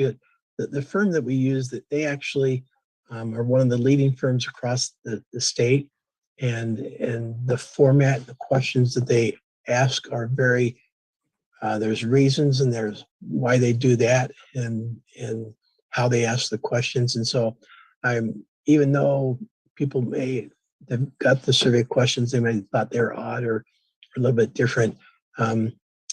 There's some very scientific reasons for the questions they ask and how they ask. As we reviewed it with our staff, we had a lot of different comments on some of the questions, and as they responded back to us, they told us about that. So I'm very confident in the survey and how they ask the survey and the reasons why. There's reasons behind their, I guess, the madness of the questions sometimes. And then your other question was? I'm so sorry. It was, tell me a little bit about, once we have this information, what other kind of outreach will we be doing to educate our citizens about this? Because that's all of them. I have comments, but I'll save them for later. Yeah, I think you're absolutely right. Is all of us, the council, really need to get engaged. We need to talk with our community, with our neighborhoods, any opportunity to engage and talk with the public. We've absolutely have got to do it. But we may also want to talk about bringing a consultant on board to help us put together some of this education materials and mailers and help us in that overall outreach effort. We used a PR firm last time, and it certainly was really helpful. And there's always a balance, because it's very clear under the law that we can't advocate for a project. We can't use public dollars to advocate, but we can certainly, and it is our responsibility to get the outreach out to the public and to educate them really on the facts and what the needs are and why we're doing that. And that becomes critical. And so we probably will need to want to engage a consultant to help us in that outreach effort. We actually have a little bit more time on that end, because we'll have the ability to do that August, September, October, all the way right up to the election. All right. Councilmember Medina Dirksen, do you have any further input? No, that's it. Thank you very much. All right, thank you. Let's go to Councilmember David Burnett. Thank you, Mr. Mayor. Lane, could you put the slide back up with the dates, the timing for? Okay. Boy, it's really tight. Okay. Did we ever consider, so the presentation that you've put forward, we've seen these slides before. It's the exact same 3 projects: police station, community center, fire truck, firehouse. I thought we had a discussion about maybe combining. Would that save us money if we put the police and fire project into one building, or put the community center police into one building? You know, could we reduce that 53 down to something smaller? Yeah, actually, you had a really good point there. The community center actually is combined with the police station. If you notice, the police station cost was 12 million, and the fire station cost is 17 million. Oh, okay. Part of that reflects the police is part of the community center. So we're only talking about 2 building projects then. Correct. Okay. And the location, we haven't worked out the location for the fire station yet? We have a pretty good idea of where it needs to be. Okay, okay. Those are my questions, Mr. Mayor. Okay, I have a couple questions and a few comments, and I'm gonna hold off and go to the public, and then I'll come back after the public. So if anyone in the public wishes to speak on this very pivotal matter, let's go to Les Martin. Hello, Les. Good evening. Hi, how you doing? Good. Yeah, that seems like a really important need. I would support that. I see it's gonna be tough to get on the ballot, but I wouldn't want to wait 2 more years for that. Actually, it's gonna stick me pretty good with a new addition to my property tax bill for every year, but you got to do what you got to do to get these kind of things done. The temporary nature of this buildings that you're talking about, I absolutely agree. It needs to be done. So that's all I had to say. Thank you. Thank you very much, Les. Let's go to Brian McCarthy. Welcome back, Brian. Thank you, Mr. Mayor. So I kind of got two things. First, just want to talk a little bit about the ladder truck. As you probably know, the state legislators are on summer recess, but I recently attended a meeting, and it's unfortunate I don't have more detailed info for you, but as I recall, they discussed one of the proposed bills when they get back from recess was to provide funding for a municipal ladder truck for a city kind of like ours that was kind of saying that they couldn't adequately protect some of this new housing stock that was coming online, especially with the requirement to streamline and such. So my question is has staff kind of looked into this? And if not, can we kind of take a look at that? And maybe it's, probably too late for this legislative session, but I think it's worth looking at what this other city has done and what they did to get there. Second thing that I want to talk about is kind of the survey. And full disclosure, I've seen the survey, or at least parts of it. And my first question would be, I'm curious if staff is aware if the survey folks intentionally excluded anyone, such as sitting council members.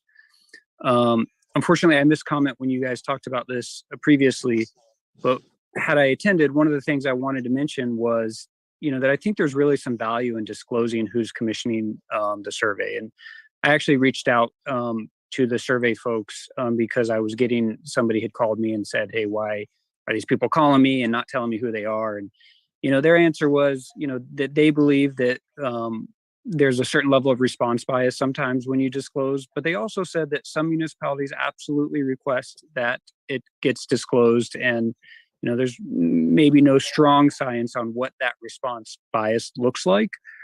I can tell you that, I've done a lot of surveys in the last couple of years. In fact, I don't mind sharing with you, I've made over $1,500 doing surveys in the last couple of years. And that's everything from kind of pretrial mock jury surveys to what flavors of Coca-Cola I like best. But my point is I think there's some value in one, disclosing at least who is commissioning the survey. Because if I can't, me personally, if I don't know that, then I'm not going to answer any questions. And unless I'm being paid. And I understand the city doesn't have the resources to pay folks to answer the survey, but I think that's all the more reason why we should be disclosing, hey, the survey is being commissioned by the city of Marina. And I think response bias works in two ways. I think you get more informed answers to the survey when folks can trust and know who's asking for the information in an age where, data is being mined kind of every day and people are asking questions for nefarious reasons. So, sorry, it's a little long-winded, but if there's ever any surveys in the future, I would really highly encourage staff and city council to require that who those surveyors disclose who is commissioning the survey. And that's all I've got. Thanks for listening to me. All right. All right, thank you. Let's go to Denise. Welcome back, Denise. Thanks. I think it was Brian for having my back. I didn't want to be the only one speaking tonight.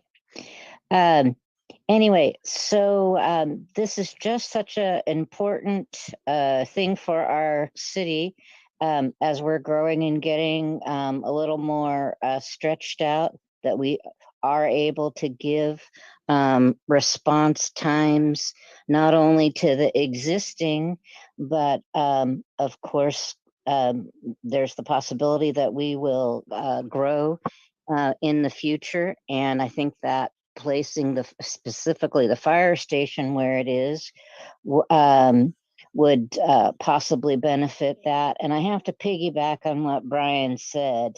You have to be absolutely scrupulous in the fact of being completely transparent and saying who you are and why you want it. Because if it sounds or feels hinky, if somebody just to get a laugh in the wrong place says the wrong thing only in jest, you're going to affect this process. You need to be scrupulous about your message to stay on message, and the message has to be given by people that the public trusts, or they won't be able to listen to your message. Thank you. Thank you very much, Denise. And we'll go to Brandon Kelsey. Hello, Brandon.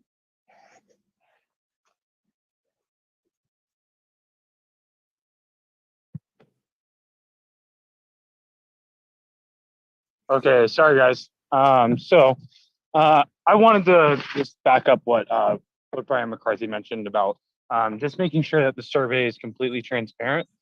I think that when I took the survey, at least at the end, I asked, "Hey, who's I just wanted to ask, like, who's funding this? What entity is doing this survey?" And they said that information was completely classified. So to me, it sounded a little bit nefarious. So basically, I just wanted to make sure that we, like, in any surveys in the future, whether it's the city doing it or anyone else, it's always a good idea to just give full disclosure on who's paying for it and who's asking for the information. I do believe that this is important, or at least the things that are in the bond measure are very important. And I hope that the future communications that come from the city and any like leaflets that are handed out or mailed out or anything like that are fully informative on what exactly is going to be in this bond measure. Unfortunately, the survey didn't allow for a lot of that information. So I just wanted to get on there and get on here and kind of just reiterate what Brian was saying. Thank you, Brandon. If anyone else would like to speak, please raise your hand in the next couple of moments before we close public comment. All right, Elizabeth Fisher, welcome. Good evening, everybody. Thank you. Just very short, I think it's very important for Marina residents to know what the response times are currently for the firefighters. And as you all know, I'm very much in favor of making sure that all areas in Marina will be covered with a second fire station and good response times. It can be a matter of life or death, as I have experienced. So thank you very much for all you're doing. Have a good night. Thank you very much, Elizabeth. All right, anyone wishing to speak that hasn't already, please raise your hand.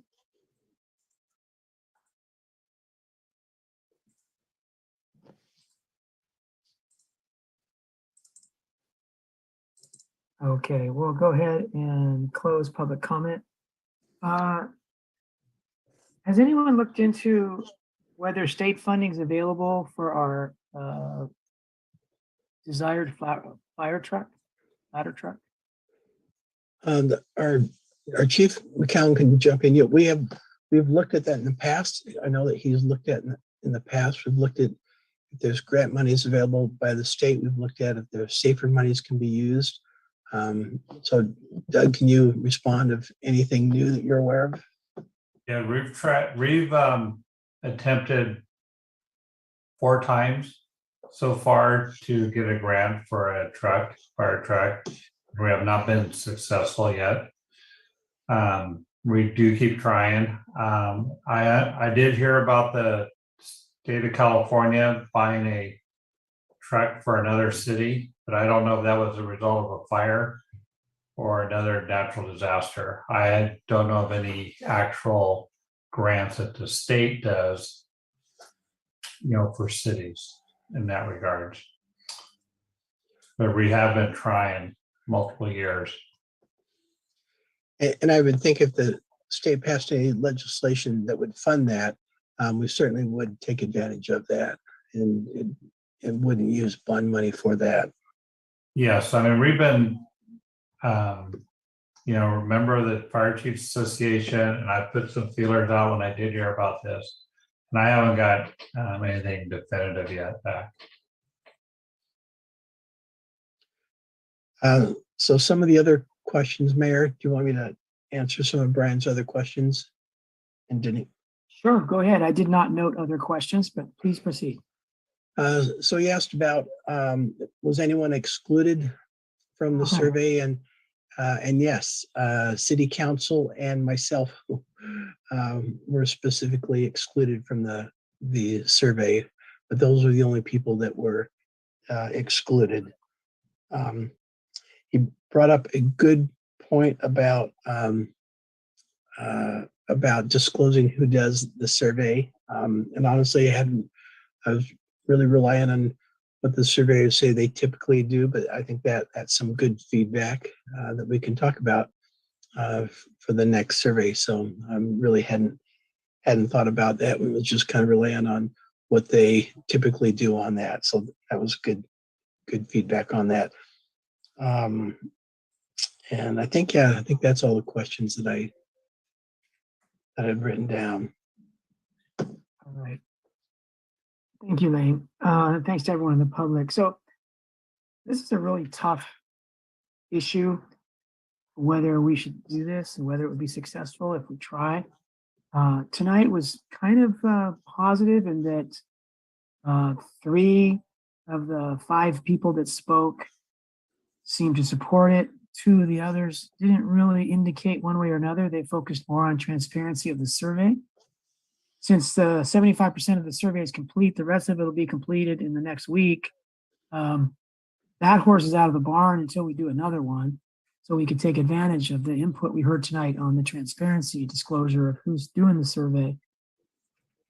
But the main point tonight, I think, is whether we think it's appropriate to move ahead with a bond measure for this November ballot, and if so, whether we go the 30 million or the 50 million, and which of those we do, which items do we spend to get there? And so the 30 million, it could go to the fire department and the police station and end there. And that would make public safety advocates happy. It probably wouldn't make young families too happy who are jonesing for more recreation opportunities. People that think that, their kids need more to do. So I think it would have the best success if somehow we had a combination. And one idea that I'm pondering is if we did the 30 million to include fire station and some public facility next to the fire or police station that could be combined into a community center. And we did the full design of a built out community center, but only finished the building of the rest of the community center. So think of it as a modular community center, where this bond measure would start us off with a public safety building of some type and a public use facility, recreational facility of some type. And have the design to build it in the future modular fashion into a complete community center that included staff offices of a new type of city hall that's different than traditional city halls that focus very much on staff offices. And I think that the public would be more likely to vote for something if they saw the direct benefit to them and their family. So those are my overall comments. And I'll now turn it over to Council Member Christina Medina Dirksen. Thank you, Mr. Mayor, and thank you for that presentation. I'm just going back to the survey that we did.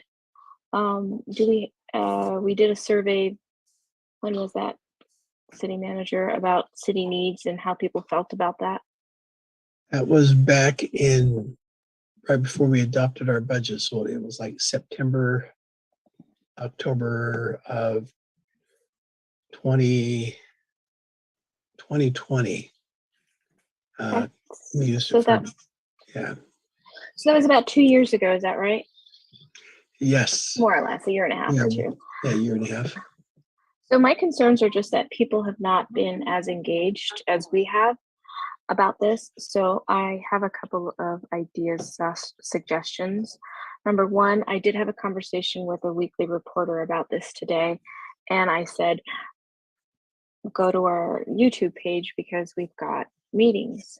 Is it possible at all to put this conversation in our fire study and our police study, all the work that we've done, the survey results, in a centralized location so that we could possibly help us coordinate the why? Because people, like, how many people are on right now? There are 12 people on, and there are hundreds more who are clamoring for why do we want to do this? You know, we operate sometimes in a vacuum amongst us. We've been on this for at least 2 years, if not more. And to some people, it's just a conversation that they're going to see, like, we want more money from their tax dollars. So I wonder, is it possible to synchronize all of this information on a landing location on our website? Definitely, and then I think that's a great suggestion. We can put it right there on the front page, as we've done other critical issues, and then we'll just put all these different various documents on there, so we can definitely do that. I think that quickly. would help with the perception that if people are just entering this conversation, they'll know that we've been talking about it for 2+ years. The other thing I want to mention is just in talking to constituents, because I have been talking to people for as long as I've been on council, it's so clear to me that they need to trust this process and what we're going to be spending money on. So when we get to the part where we come up with ballot language, I really urge that perhaps we have a public function where we have an oversight committee to spending this funds. And I know some of us, or some of you all, were adverse to this when we talked cannabis taxing and how we're going to spend that money. I think as a communications professional, our public needs to trust us that we are going to actually put the money where we say. There is an inherent distrust in government. So how we communicate, the transparency that we have, all goes in tandem with encouraging their support. So those are some things I want to point out. The last thing is, I want to say I thank our chiefs for being at farmers market with me on Sunday, because I was able to talk to people about fireworks and this issue, and I'm going to put it out there that I would like, and I've reached out to the farmers market manager to have a table there every Sunday, and I will be there this Sunday to talk about this issue specifically. So if anybody would like to join, we can maybe be on a rotating schedule depending on, whether we decide to move forward. I'm in favor of moving forward, and I think it's highly plausible. I like the mayor's idea, but I would like to hear back from the survey results, which I'm a little concerned that there might be some people that took issue with who was asking the questions. So those are my comments. I really think we need to have a centralized location to have people understand, our constituents understand where we're coming from, and that this is just not, it's not a good time. The recession's upon us, depending on who you talk to. And number two, like, oh, you're going to raise my rent. So perhaps we engage, which I've already started to do, is some of our larger apartment owners. I think they all need to be part of that conversation. So that's all I have to say. If anybody has any questions of how they can join me at farmers market, let me know. We just have to be careful not to do a Brown Act violation. Thank you, Christina.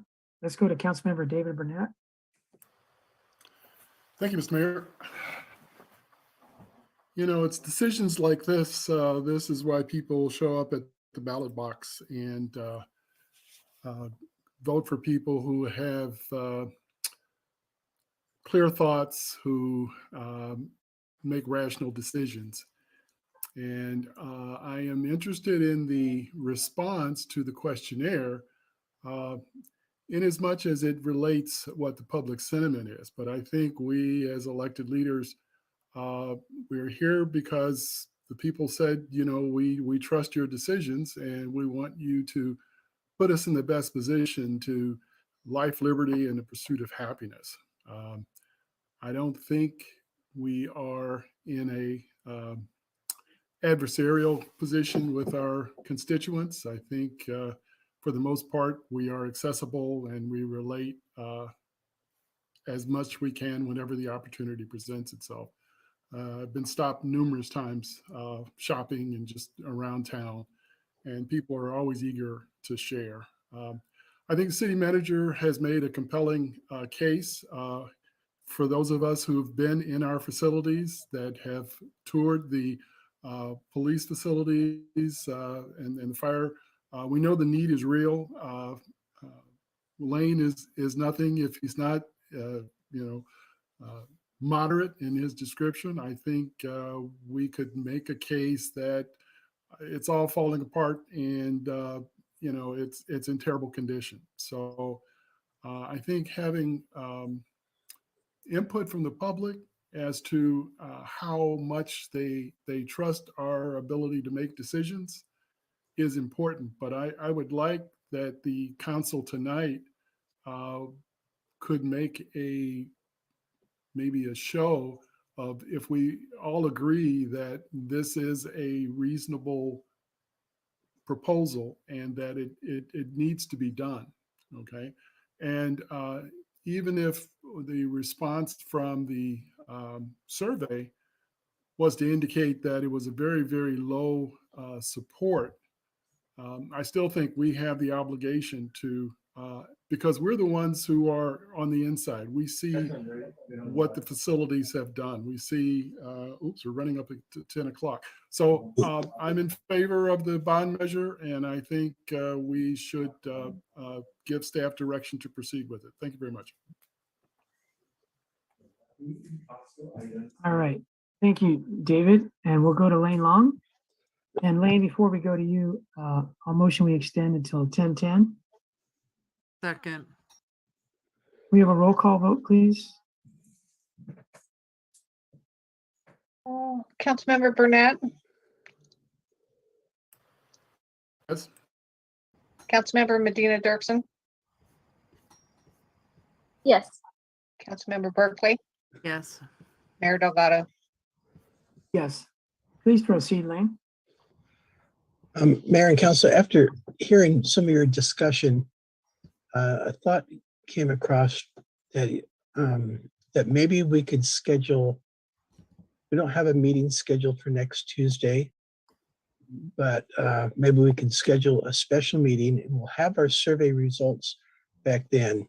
And what kind of triggered some of these thoughts is, I think you'll get a better understanding of the survey. One of the questions that they test on the survey is at the 50 million level, at the 30 million level, and the difference, and if that really makes a difference in people's support of the bond. And so I think there's some questions that would be answered when you have the survey results. And so one thought is, not that I want to put another meeting out there, but have a special meeting next Tuesday, like at 6 o'clock, and would have our consultants on board, and we would just go through the results of that survey.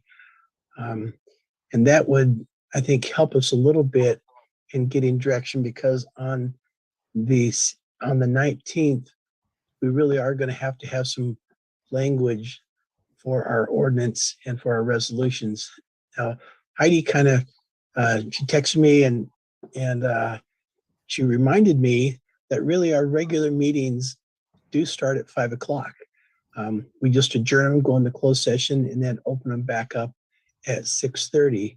And so on the 2nd, we could really go into our regular meeting at 5 o'clock, and then wrap it up by 6 or 6:30 and go over to the safety night out. And that would be a possibility. And that meeting is for the second reading of the ordinance. And so the bulk of everything really is done on the 19th. So that could be another possible option. Excuse me, just to clarify, your regular meeting per your code is at 5:30. 5:30. Okay. That's the regular Thank you. meeting time. Okay. I think it's going to be extremely difficult to get 67%. The times we've been successful, we had 85% vote for a library bond, which was, I think, about 14 million. The hotel tax in 2018 passed by 72%. That didn't come out of any residents' pockets. So it was understandable why that would be popular. The card room tax in 2014 Measure I passed with 70% plus. I forget how much. Again, that didn't really come out of anyone's pocket. It came out of one business's pocket. Everything else, including sales tax revenue, 70% of which, or 60% of which came from non-residents, barely, it passed by about 61%, so it wouldn't have made the 67. So the 67% is a very high bar, even with fairly popular initiatives. And with gas prices, recession, increased economic stress, cost of living, which we hear so much about with people stressed about trying to stay in this area, an off general election year where it tends to be more of a conservative vote that's not as pro-tax as a general vote, that general election, I mean, a presidential election, I should say. So there's a lot of things going against us this time around that might be different in 2 years. And so I'd like to ask the city manager and maybe our finance director, if Juan is here, let's assume that we put it on the ballot and it loses.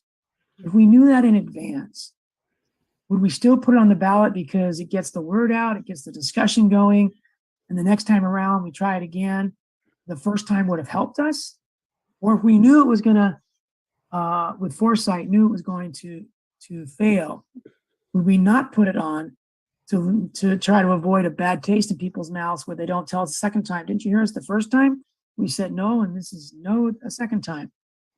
So in the hypothetical that this were to get on the ballot and not pass, would staff recommend that we still put it on the ballot or not? I don't think there's a downside necessarily put it on the ballot.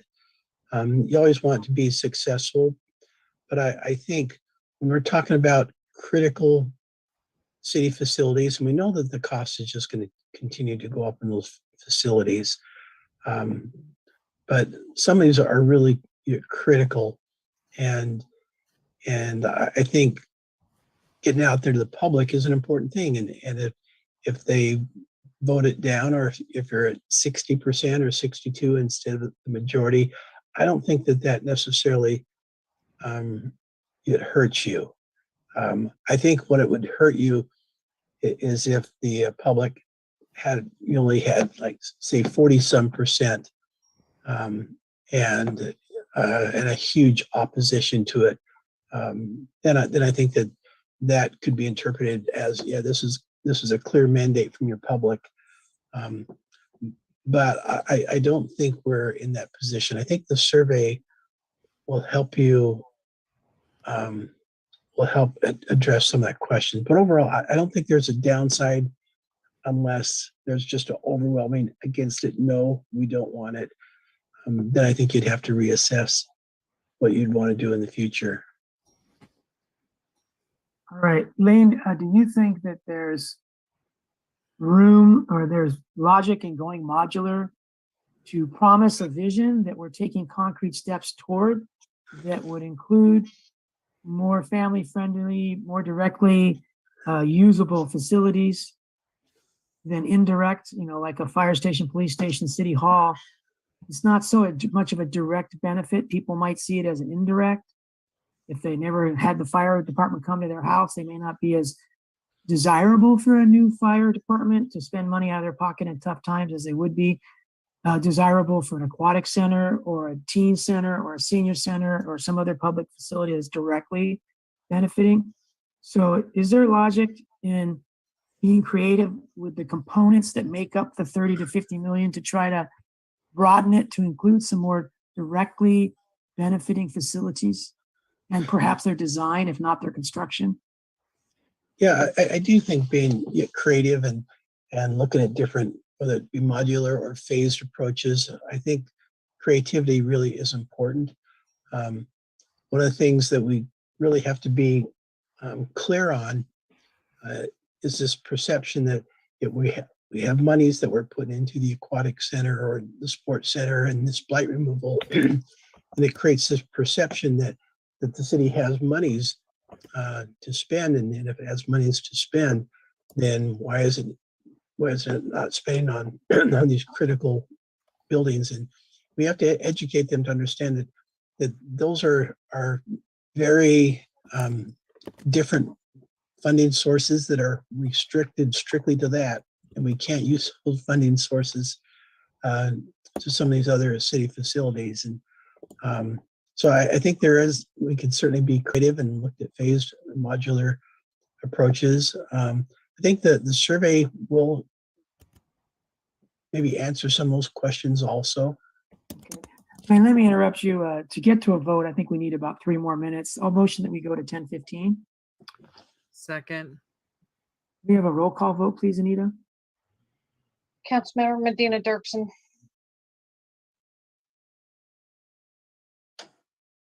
Councilmember Burnett.